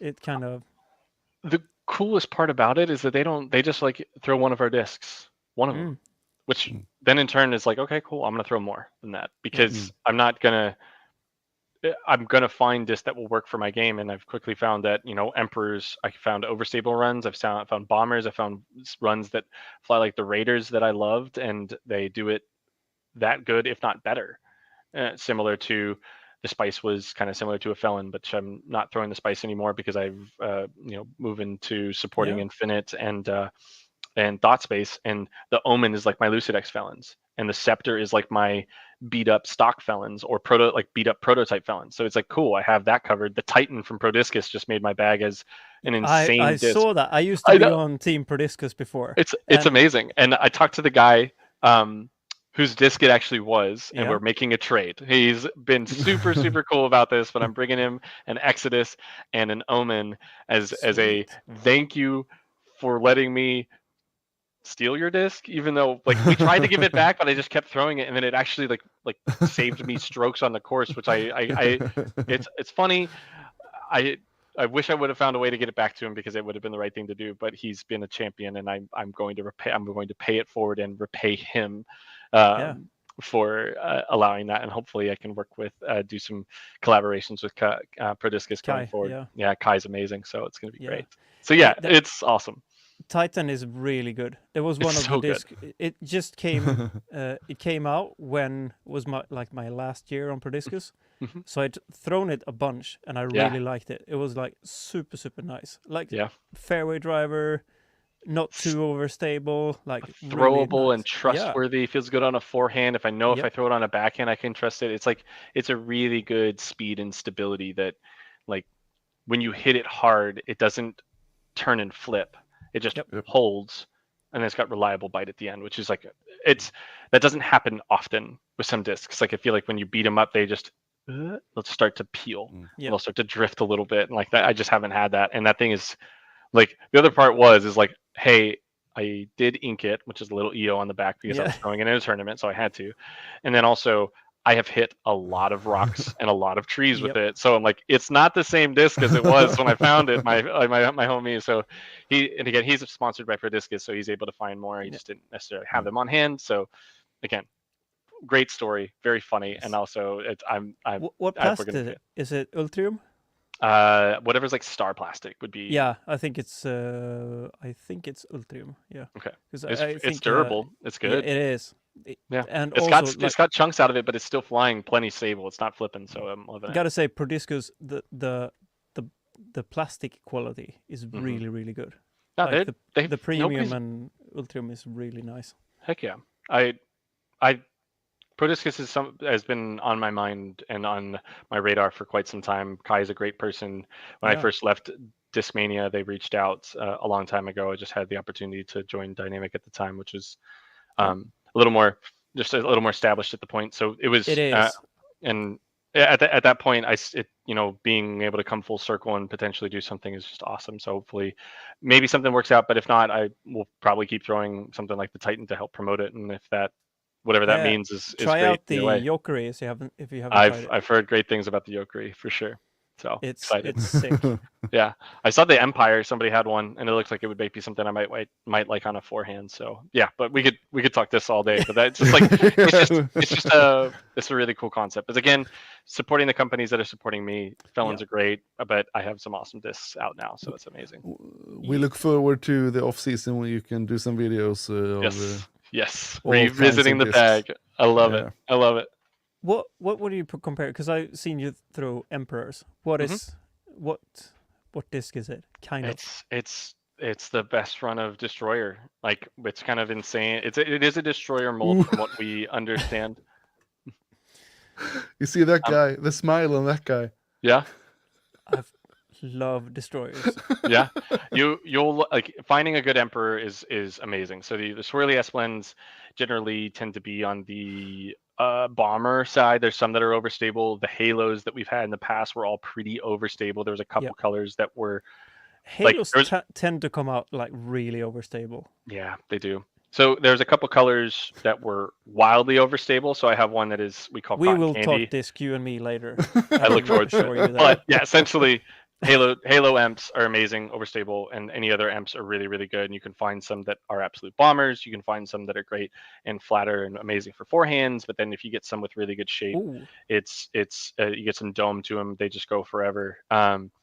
And yeah, it's just an easy disc for me to have. And again, like I loved the Raider, especially on forehands, but I did not like it on backhands because it felt like the Raider was a disc that if it peeled over, it was never coming back out of that.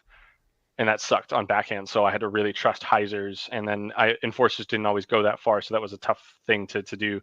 But now with the Emperor, it's like when I get it over, it has the ability, even if it turns a lot, it has the ability to come out of that, which is a very characteristic of destroyers, and it being kind of a, DD3 destroyer Emperor variant, like all of that feels like the same category. The Innova made DD3s, that all feels about like the same mold. So it's a very, very, very good disc. And when it comes together just right, just like, I mean, it sucks that sometimes they come together and they don't fly as good. That just happens, but you can find good runs plenty, which is great.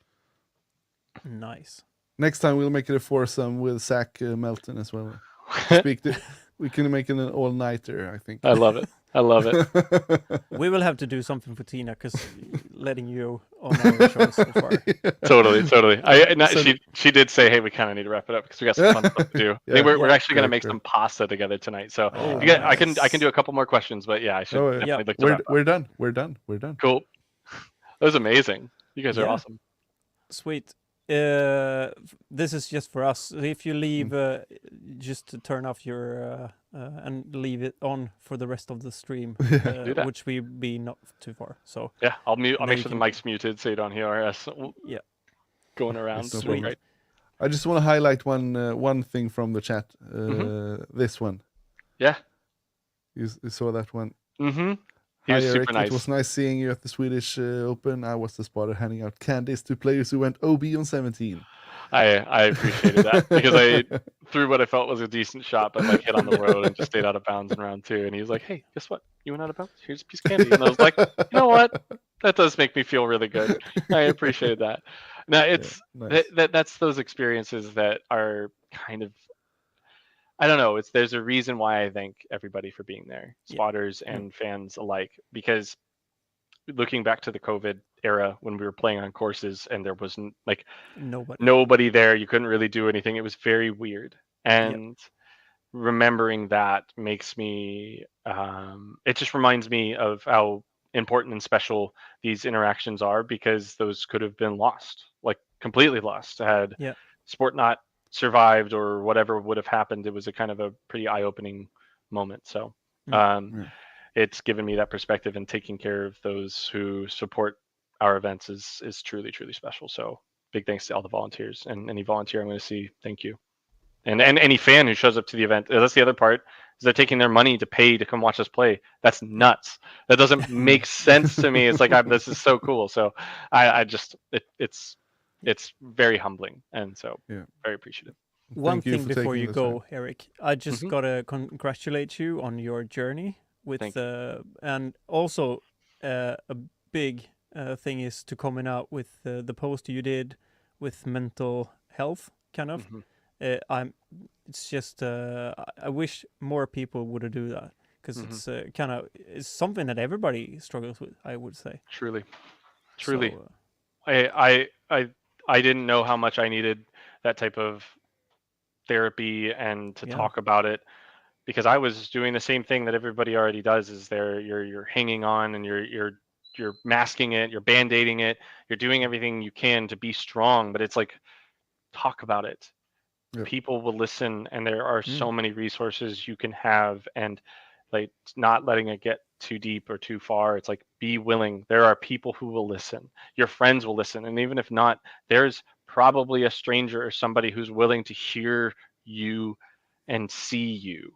And that is it should be talked about more. It should be normal. It should be normalized.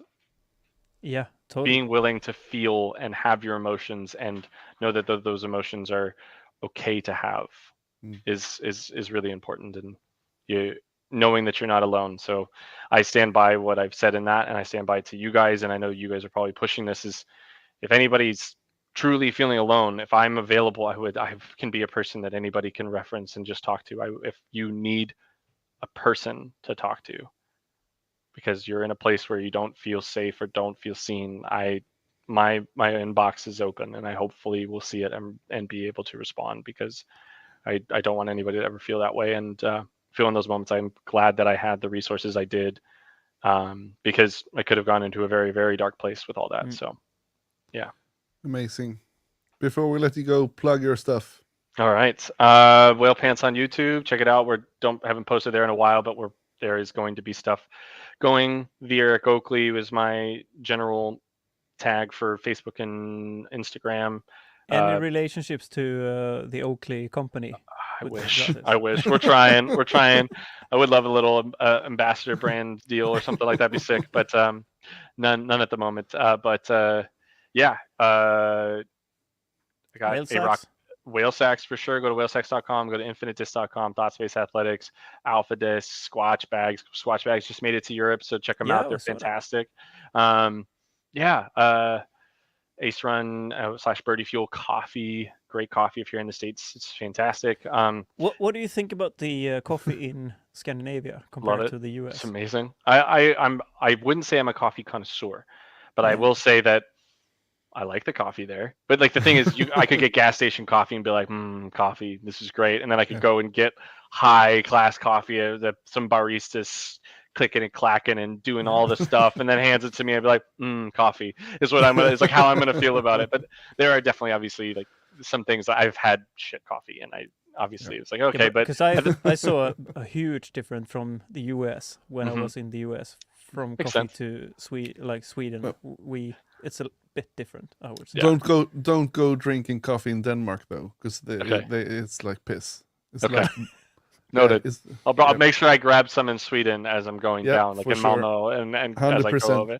So, I love me some coffee. So I'm like two cups a day in the morning, and I love it. And I don't have issues sleeping, which is fine. So I'm good with it. It's just a great routine. So for now. Sweet. So. Excellent, Eric. Thank you so much for joining us tonight. Ted, Anders, you guys enjoy it, and thank you for your time. Appreciate you guys. No worries. Time. Tell Tina hi and happy birthday from us. Yeah. We'll do. Have a good one, Excellent. Eric. Cheers, See guys. You later. Cheers. Bye. Ja då, svenska eller?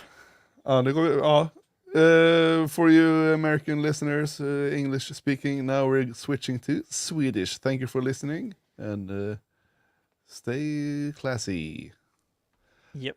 Så där. Vilken chef, eller? Han hade vi kunnat haft med till midnatt utan bekymmer. Lätt. Vad tar du med dig från avsnittet med Eric då? Att han är king, eller? En jävla skön snubbe som tänker discgolf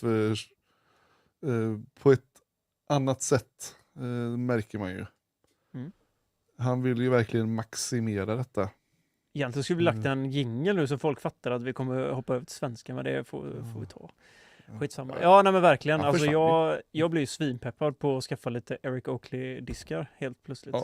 Ja, man vill ju stötta honom, helt klart. Och det kan vi säga att vi som var där, vi skojar inte. Han var så jäkla schysst och han tog sig tid med alla, tackade varenda spotter och vad säger man? Nej men, så vi slänger in den här lilla gubben då? Jag tycker jag. Hallå, eller? Kolla där, här är han ju. Hallå mina vänner. Chefen. Vad säger du vill inte lämna oss hängandes, helt enkelt. Nej, men jag kände att jag hade så illa mycket att stå och krångla i livet. Så att man fick bara ta en liten paus. Men sen så tänkte jag nu när ni bara fortsätter tugga på det, tänkte jag, men det är synd att ni bara ska sitta båda två. Nej, världsklass. Hur läget, Viggan då? Annars, för övrigt? Jädra fin. Snygg Victor. Snygg-Viggan är inne igen. Ja, nej, men det är väl fullt upp. Huvudet Skötte vi oss då? Ja, men det tycker jag. Jag såg inte allting. Och nej, det förstår jag. Men sista 10-15. Och fy fan vilken fin kille han är. Ja. Chef. Ja, alltså min bag kommer ju vara fullsmetad Eric Oakley-bag nu. Ja. Ja, du är ju sån, du är all in Ted. Så är det ju bara. Nej, det det kommer är bli en så Empress ska jag inte och säga. Ja, men alltså, alpackor. när jag hör han snacka om Empress är en bra run utav Destroyer så kan jag ju inte säga att Jag såg inte ju blir hur peppad, du liksom. löser. Ja, jag drar åt helvete. Jag har ju precis, Viggan för övrigt, har jag ju precis kastat in Destroyers i min bag igen. Så att, jag var ju faktiskt och spelade lite Lundsberg. Vi kanske kan dra laget runt om ens vi ändå är här. Ska jag börja med mig själv då? Eller bara för att jag är så jävla ful Hej, och välkommen. kör. Hej, välkommen till podden. För er som, här nu börjar avsnittet 1.50 in. Nej då. Nej men jag har fasen varit och spelat, jag skickade ju till Anders att jag drog till Lundsbrunn igår och spelade. För jag skulle testa lite disk, se om Göte gjorde comeback i vad heter det, bagen eller inte. Tyvärr för alla er som trodde att Göte skulle göra en comeback så behöver jag göra er besvikna för att jag tittade tillbaka till 90-talet och hittade mina gamla rockar. Jag sa det till Anders, det blir ju en tuff... Ja men så här är det, på riktigt. Kaxe går för långt. Det är inte rock för mig. Den är ju liksom... Det är helt sanning det. 100 till 120 meter med kaxe. Det är liksom inte... det är inte ens roligt. Den går alldeles för långt. Så jag behöver kasta in rockarna för jag behöver ha någonting som bromsar. Helt enkelt. Nu låter det som ett jädra ilandsproblem. Killen kastar alldeles för långt. Nej men... Så det var faktiskt jävligt kul. Så jag testade lite. Jag blev nyfrälst på mina gamla DX-rockar. Så nu... Det är mycket som hänt i min bag. Men är det inte det man lever för? Är det inte därför man spelar discgolf? För att testa en ny disk och bli helt förtjust i den och bara... Ja, men så här, jag älskar Göte. Den är ju liksom, den känns ju som en rock. Problemet jag har med den och mina midrange överlag, det är att jag gillar platta midrange. Jag tycker om när de är liksom... Ja, men när greppet är lite plattare. Och då... Tyvärr så ryker K1 kaxen för den, eller Göten, för den är för domig för mig. Det blir liksom, och då när jag testar mina gamla klassiska KC Pro platta special runs från Innova Store, så då är det ju liksom det greppet jag vill ha. Och för typ 80 till 85 meters kontrollkast så är det...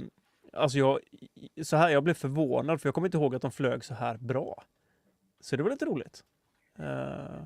Men det har hänt mycket som sagt. Roadrunner är bortkickad. Stig tog den. Ja, men det var väl rimligt. Ja, det har jag ju nästan vetat. Jag behövde bara kasta lite mer. Men så nu, min bag börjar bli väldigt... Jag har skalat massvis med molds nu. Så att det händer mycket. Coolt. Fasen var kul. Och 11 chef. Jävla god. Ja, den är fin vet du. Så att... Riktigt Ja, fin. det är många som gillar den. Ja. Men du såg ju på, vad var det, hål 15 eller någonting. 16 kanske det var till och med. Viktor, när jag kastade den i Åkerslund där. Då flög den ju helt fantastiskt fint där. Vilket perfekt disk för det hålet. Vad det var. Jag hade lite problem med hål nummer 16 på Lundsbrunn för övrigt. Jag sa det till Anders. Det är jävligt jobbigt när man kastar kaxer på det hålet och är 25 lång. Det ligger liksom nedförsbacke förbi hålet. Det var ju inte alls kul. Jag bara, jaha, vad ska jag kasta här? Och då var det ju rock liksom. Är det bara byta till... kaxe. Berg. Nej, inte kaxe. Ja, men Berg. Nej, Viktor. Då får jag fan ta... Däremot har jag kastat glitch på det hållet. Det har ju Anders sett. Utan problem. Och parkat skiten med glitch. Så att, ja, herrejävlar. Ja, men det var väl kul att du har varit ute och kastat lite. Det gick ju bra för dig. Så det var ju extra roligt. Kron säger att han har några stycken rockar han vill att jag kastar in. Så att... Okej, ja då så. Ja, jag håller med han härligt så här som skriver romaner i chatten att det är first run 11 som gäller. Jag har ju 3 stycken nu så jag behöver inte ens vara orolig. Jag har så det gäller. Du kan kasta bort någon med andra ord. Ja. Så är det. Nej men det var svinkul. Jag bombade er med lite bilder och filmer och allt möjligt jox. För övrigt så parkade jag ju hål 9 igen med Stig. Det är jobbigt. Ja, jobbigt. Ja, det är jobbigt att vara formad så. Ja, det var ju samma kast som det jag la ut på Instagram förut. Det var ju typ, det skilde ingenting. Det var ju verkligen man bara, jävligt jobbigt att lägga stig på heiserflip. Bara rätt in där. Jättejobbigt. Tufft liv. Så det var kul. Och sen så tog jag faktiskt min första birdie på hål. Vad var det vi kom fram till nu? Var det 13 ja. Där långa par 4. Men där blev jag ju förbannad. Låg ju på sweet spot och hade inte någonting. För det är en ek i vägen. Och då kan man ju börja ställa mig frågan. Hur fan kan man fälla så mycket träd på den banan och inte fälla de som verkligen behöver fällas? Ja, sant. Förlåt. Ska jag sluta ranta? Fortsätt.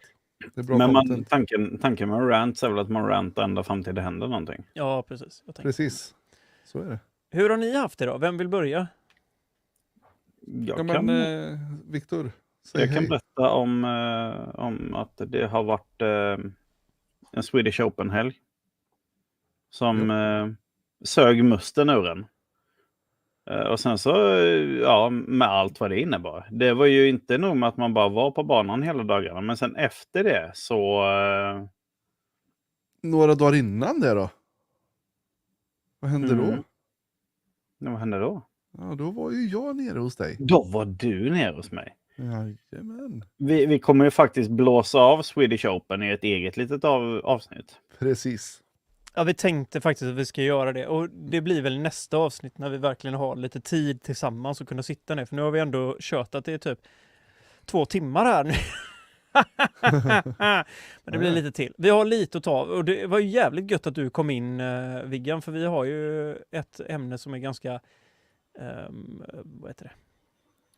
Lite hot topic. Ja, hot topic. Men förutom det, har du spelat någon mer discgolf, Viggan, än gästlösa? När du lämnade mig i regnet på... Nej, jag inte. Vi spelade ju Svenljunga dagen innan på kvällen där. Var det blåsigt?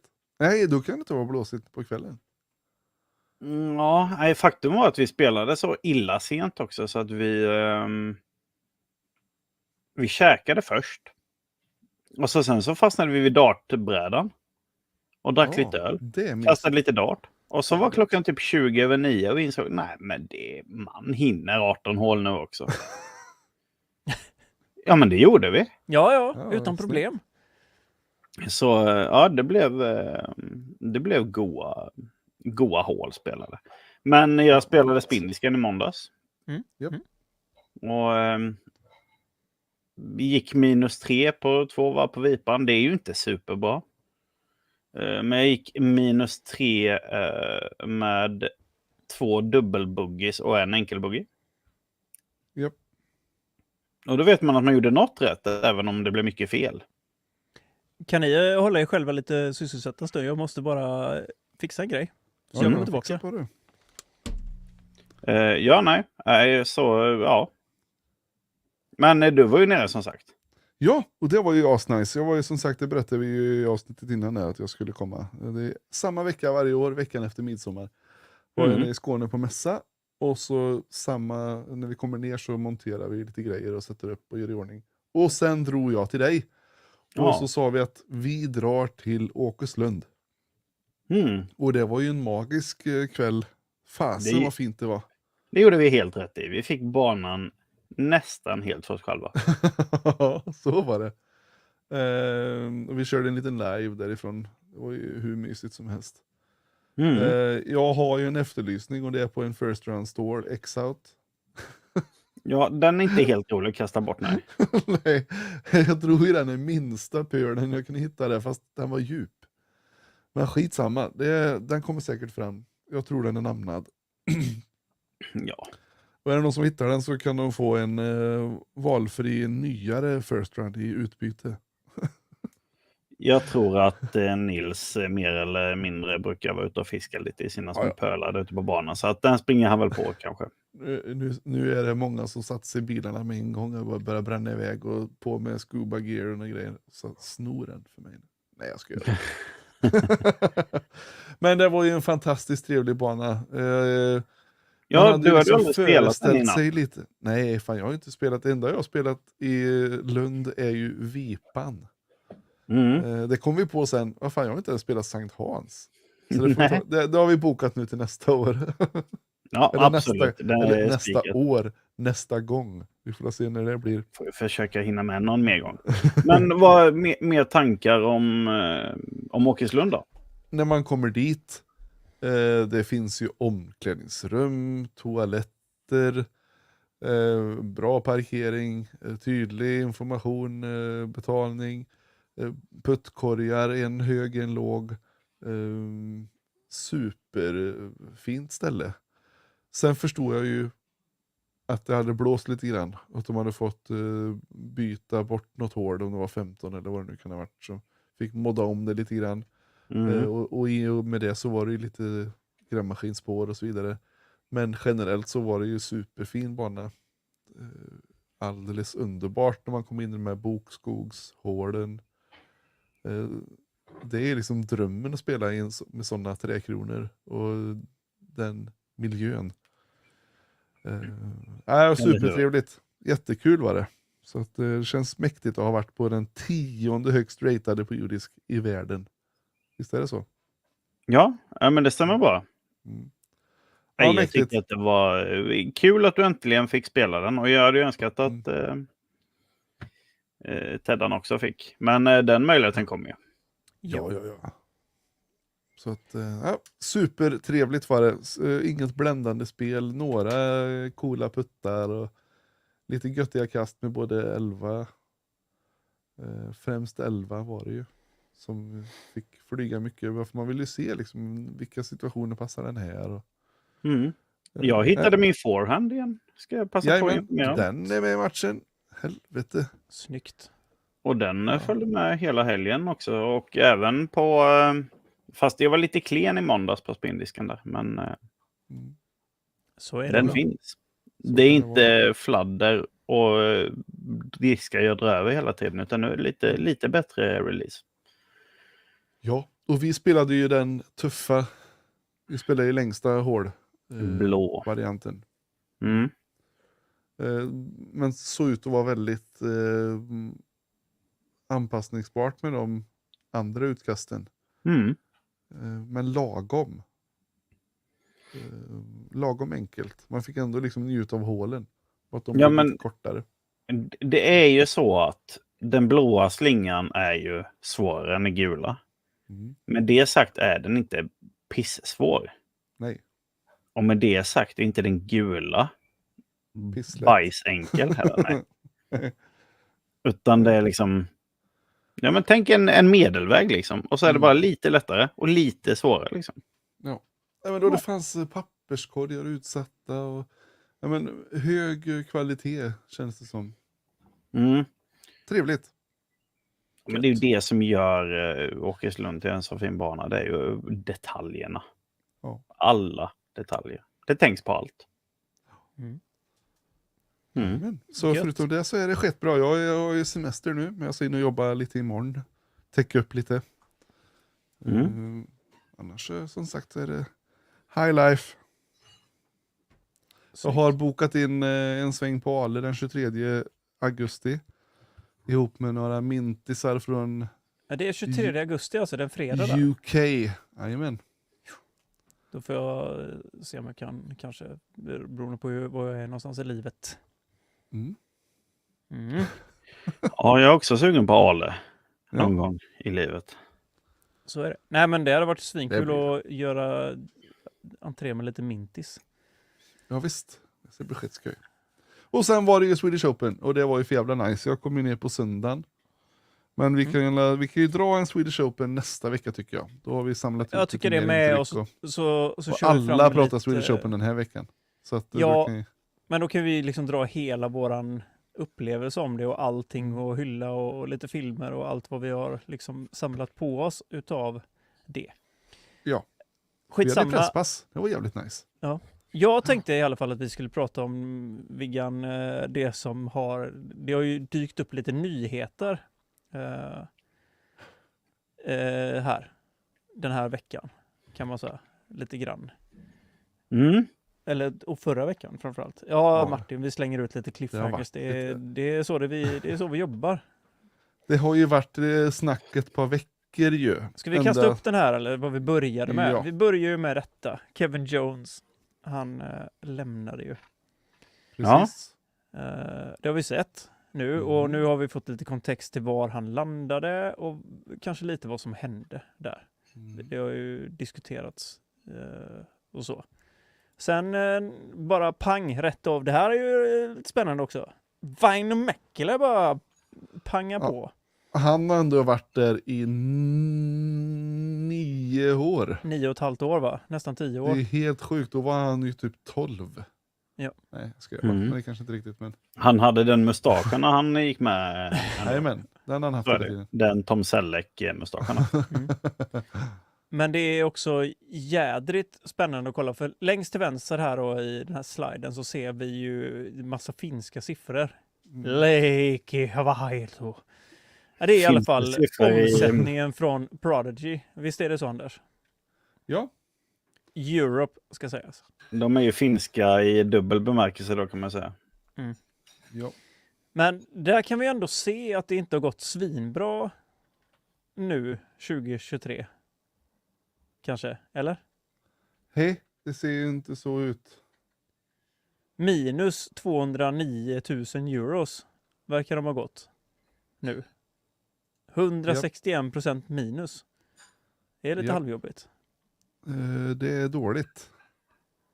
Och även omsättningen verkar ju vara där uppe. Verkar inte vara helt svinbra heller, va? 49% har backat. Nej, precis. Och det är ju så att vi ser att de har ju tjänat rätt bra. Där 2021, de var ju också igång på pandemin och skördade där. Men sen känns det som att de har nog dratt på sig för stor kostym. Och som det verkar som att det är många nu har gjort. Och då kan man ju fråga sig så här. Innova, gjorde de verkligen fel? De fick ju en ganska mycket slack för att de inte plockade på sig de stora kontrakten och så vidare. Ja. Du ser, det kommer en liten inflikning här från chatten.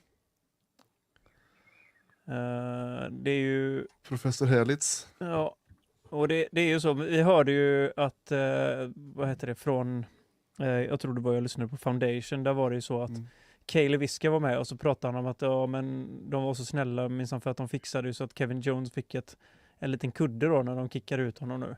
Så att han fick gå till Innova.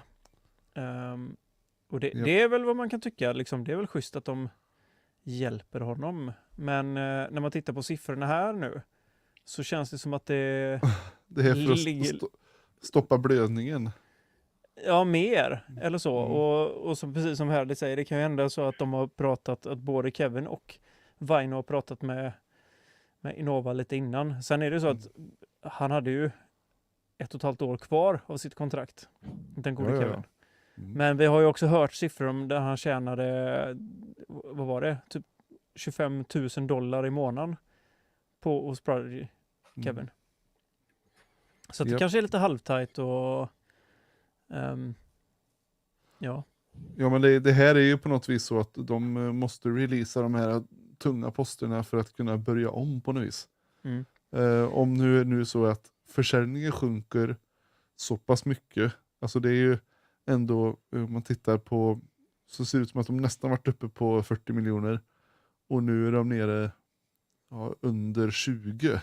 Det är ju det är ju en väsentlig försäljningstapp. Jag vet ju också att helt brutalt mycket. Men jag hörde någon som sa det, att de hade gått ut med vad Kevin Jones tjänade i månaden. Ja, det sa ju Ted nyss här. Att man hade en känsla av att det var någonstans, det var ju brutala pengar. Ja, men det är ju ganska mycket exakt vad de gick back med i... Detta är ju då Europa också, ska sägas. Det är inte siffrorna för USA. Men liksom... man tror ju också att Väinämäkelä låg på ungefär samma siffror, eftersom att Prodigy var ju ändå starkast i Europa, i Finland. Och han var ju jätteposterboy i Finland. Så att jag vet ju också att Prodigy Europa började ju saneringen i företaget i vintras. Mm. För att Samuel är mycket... Precis. Vad han nu heter, kommer inte ihåg. Han var ju med i podden. Ja, precis. Skitsamma. Din gamla kompis. Ja, men han fick ju kicken utav Prodigy i vintras. Mm. Som säljare liksom. Så att han röker ju ganska tidigt. Och det vet jag att de skar ju ner ganska mycket personal där. Och jag menar, det här är ju ganska illa siffror kan man säga. Och som sagt, Weiner säger ju nu att hans deal med Innova inte är sämre än vad den var med Prodigy nu då. Oj. Då finns det lite... Ja, men Innova har ju så här. Jag tror för att om vi ser till hur mycket pengar Innova slaskade ut på alla de här jättekontrakten som var under pandemin, så fick ju folk kanske lite... Det vart lite hybris liksom i hur mycket pengar man betalar till sina spelare. Definitivt. Vi har ju sett liksom, jag menar, Kona fick en bra deal. Ricky fick ju sina miljoner. Och det har ju varit liksom mycket pengar i omlopp. Och jag tror att de flesta tjänade ganska bra pengar. Mm. Oh ja. Och det är som sagt nu när jag lyssnar på Ultiworld så verkar det som att det är många tillverkare som har det ganska tufft. Att de har backat jättemycket på sin försäljning sen pandemin. Så att är det så att de har delat ut de här vinsterna som de har ackumulerat upp, så är det ju en grej. Men jag tycker också att det är rätt så anmärkningsvärt om det ser ut att vara rätt så nystartat bolag. Det här alltså europeiska bolaget. Precis. Om man kollar 2020 så sålde de bara för ett par 100 000 eller någonting. På det bolaget. Sen gjorde de rätt så bra vinster i 2 år, men har de inte sparat de pengarna så är det inte har de ingen bra likviditet.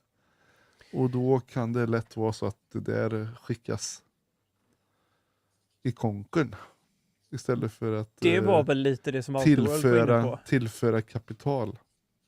Ultiworld var lite inne på att alltså det som de spekulerade kring, det var, kommer vi att se en försäljning utav Prodigy i vinter? House of Discs. House of Discs. Ja, de köper ju lönsamma bolag. Ja, och det som de pratar om också är så här, hur mycket värde finns det i att köpa bolaget? Framförallt då när de PR-mässigt körde sig själva i botten. Stämde Gothenburg. Ja, och det var inte bara det att de stämde Gothenburg, för det kan vi ju alla ha vilka åsikter som helst kring. Det tråkiga med det var ju budskapen som kom fram utav rättegången. Allting som är sagt. Delvis det som Gannon sa om utrustningen och om dem, men även det som de sa om sina spelare. Som att sticker Gannon nu så har vi ingen A-tier spelare kvar i huset. Och då har du ändå signat både Isaac Robinson och även Kevin Jones då men Kevin som ändå var, så det ska vi ändå säga att han var ju ändå ganska bra för typ 2 år sedan. För han signade ju sitt kontrakt när han var på topp, när han spelade riktigt bra. Och jag menar, det kan ju inte vara svinkul att höra som spelare för Prodigy att liksom, ja men drar han så har vi ingenting kvar. För det här nämnde vi också. Ja, nej. Ja, men det är ju... Vem fan säger så ens? Nej, ja, men det är ju för att man vill rädda sitt företag, tänker jag. Och liksom visa på att om han breach of contract och han drar nu, att hur mycket det skadar vårt bolag. Men det är fortfarande jävligt korkat att säga så när man har sina spelare kvar. In i bomben. Ja, men när man har ett helt annat... Alltså man har spelare, man investerar hur mycket pengar som helst i. Då är det ju det dummaste man kan göra. Bara kasta bajs i ansiktet på dem. Särskilt om man då... De borde vetat redan då, eller så kanske de inte visste det. För då var det ju high life. Det är ju, de gör ju inte direkt företaget mer säljbart. Ja, nej. På det viset. Jäkligt spännande att se vart det här kommer ta vägen. Det här kan ju bara vara så att man blåser liksom luft upp i Jag liksom. tror att det här är nog första stora discgolfdöden vi kommer se här. Mm. Eller att det blir en the new prodigy. De får göra en omstart helt enkelt. Mm. Men ponera att det är någon som köper företaget då. Vad skulle ni tro är anledningen till vad man köper, varför man köper det?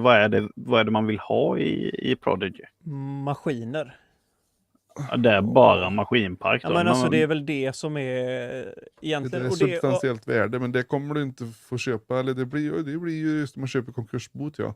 Ja, alltså jag kan tänka mig att du kanske köper någonstans. Möjligheten till delvis NHL-dealen. Alltså den här licensieringen till NHL kan vara intressant att göra liksom.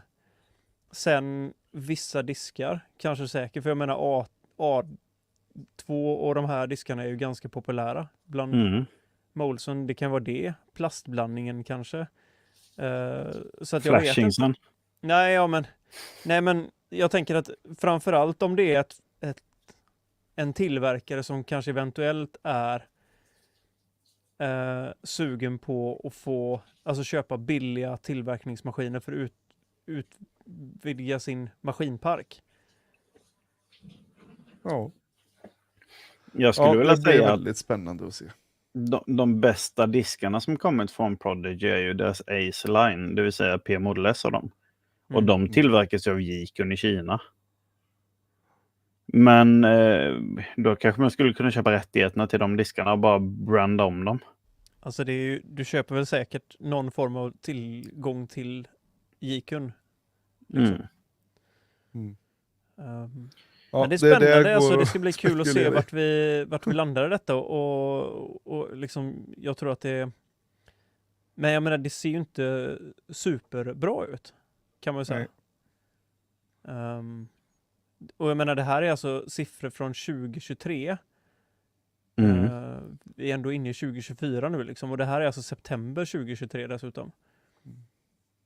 Så att det... Ja, spännande i alla fall. Spännande. Ska vi gå till någonting roligare? För det här var ju inte så jävla kul, eller? Absolut. Detta då? Kriget om dubbelinjektionen. Det är spännande. Så det. Nu är det ju så här då. För er som har sovit under en sten. Så släppte ju Latitude 64 sitt Project Grip. Det var ju liksom en snackis. Och så undrar man ju då, och det har ju folk spekulerat, blir det nu då Tone som Clash har gjort? Och så tittar man då, för nu släpptes ju, det här är ju dagsfärska bilder kan man ju ändå säga, på Project Grip. Och där ser det verkligen ut som att det är en MVP-kopia.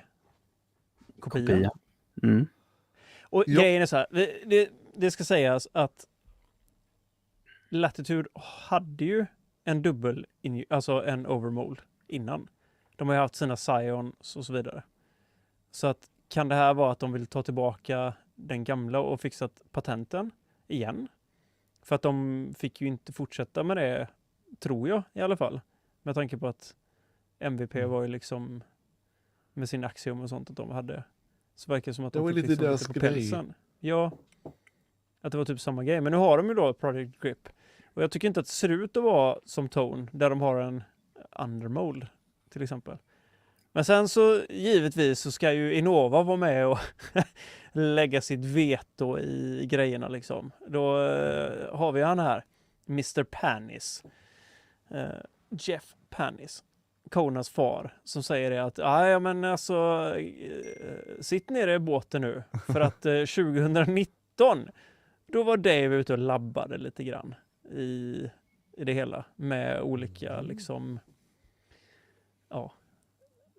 dubbelinjektionsgrejer. Och då gjorde han ju den disken som han håller i där, som var någon form av champion-grej med någon greppigare liksom lite, ja men så något skin sa han nästan. Men det ledde i alla fall till Halo. Att det var det som blev grejen, att han hade dubbelinjektion till och 2 olika plastblandningar liksom. För det har vi pratat om, du och Anders.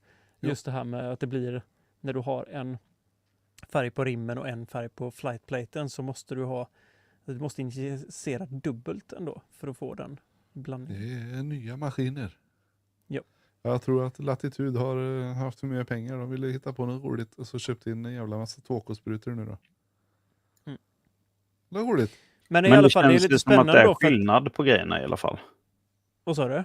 Det känns som att det är skillnad på grejerna i alla fall. På vilka då? På Latitude, så MVPs och Tone och alla dessa.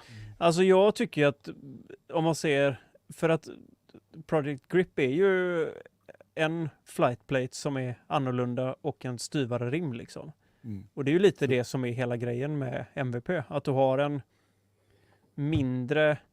mindre volym i flightplaten och en tjockare rim liksom. Så att du får gyroeffekten.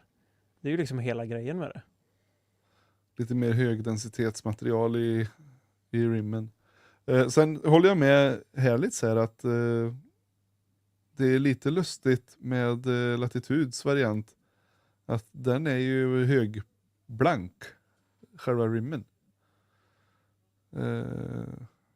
Ja. Jag vet inte. Nej, jag håller också med. Det är ju inte direkt banbrytande det här. För att det här alltså är det som de ser ut på bilden och det liknar väldigt mycket så som MVP Axiom har gjort, så är det ju ingenting nytt på marknaden. Och det är det ju inte heller, för att de hade ju som sagt sina Scions och så vidare innan, som också var en overmold liksom, så att det är ju verkligen inte nytt. Men det, de har väl sett. Och jag menar, Innova, det var väl spännande att han liksom behövde kasta in ett ben i fighten liksom. Men jag menar, och det ska de fan ha, för Halo var först. Så enkelt är det. Det går inte att komma och säga någonting annat om just den tekniken med tvåfärgad disk med samma typ av, alltså samma plast i. Där du har starplast i rimmen och starplast i flightplaten. Och det här sjuka mönster, för det var ju, vi tittade på det ganska tidigt, Anders, när jag fick min första Halo, eller den här Halo Destroyern liksom. Det var ju verkligen, sen kom ju Orbit och allt det andra, så att där var de ju vi tidiga, får se, liksom. men jag tror att det är lite mer att Latitude har känt att vi släpper marknaden till de som vill ha sådana. Det är bättre att vi gör det själva. Så att, det blir spännande att se. Kul. Alla vill ha gamla Innova Color Glow, måste väl vara typ den bästa plasten som gjorts, skönaste. Ja, alltså du mässar ju för kören här härligt när du pratar till mig, så är det ju. Nej, men och även gamla Jolly Launcher som var liksom en av de första championplasterna var ju helt sinnessjuk bland Innova. Så att det är spännande. Nej, men jag menar, det är väl jättekul att det händer lite. Så. Sen får jag säga. Men apropå ingenting, har ni sett någonting om beefen mellan Drew Gibson och Silas då? Schultz? Nej, jag har bara hört talas om det. Jävligt roligt faktiskt. Silas gjorde en diss-track. En sån riktig just det. rap-grej liksom. Och Drew hade väl tagit någonting när han hyllade Silas form. Så skulle han kasta och så shankade han rätt in i ett trä, för han liksom löjlade till det. Så det blev liksom en sån liten beef, men alla har ju lagt ner den nu, så det var inte så jävla coolt ändå. Nej, det blir inte så mer. Men du, det blir bra det här. Vi kan ju slänga in en liten cliffhanger att vi har ju en ny svensk discgolf-tillverkare också. Det kan vi ta nästa vecka i nästa veckas avsnitt. Jävla cliffhangers hela tiden. Nästa vecka blir det stora Sverige-avsnittet, kan vi säga. Bara just så det, för du ska ju prata ner Pargolf-SM nästa vecka. Ja. Jag kommer vara där. Jag kommer inte spela själv, men jag kommer vara mediaperson även där. Är det så? För Team Nordic, eller? Ja, kanske för podden Lätt snacka plast. Ja, just det. Jag funderar kanske på om man skulle bara rigga kameran på en liten tripod och bara gå omkring och livesända hela skiten. Klassisk Swedish Disc Golf Guy. Det är alltså Terry Nilsson. Victor Miller. Victor Miller. Så det håll koll på LSP YouTube-kanal och Instagram. Det kanske dyker upp någonting. Yes. Om inte annat så kommer det snackas om både det, men främst Swedish Open nästa vecka. Exakt. Jajamän. Så är det. Samma tid, samma kanal. Lätt. Wunderbar. Det fick ni ett litet göttigt sommaravsnitt. 2.25 bara. 2.25 sådär. Vi maxar ur nu på sommaren. Helt emot trenden. Du, vad roligt det var. Prata med Oakley. Vad kul att du hoppade in, Viktor. Det kännas... Vi kände oss tomma. Utan Ja, men jag tänkte att ni ska inte behöva sitta där ensamma. Nej. Vad gillar du den nya grafiken vid bak? Skitbra. Skitsnyggt verkligen. Och jag kan berätta att till nästa vecka så har vi en ny kul jingle också. Och kanske... Inte intro-jingle, men en annan jingle. Och kanske... Kanske vad? Det är skissat. Ja. Men Ja, det är bra. Det är bra. Vi tackar alla som till. finns. Tack alla Patreons, tack alla ni som lyssnar, tackar också gäster, Björn Wennerborg, Victor Nilsson. Tack chatten för Tack att ni stod ut med oss. Ni är hjältar.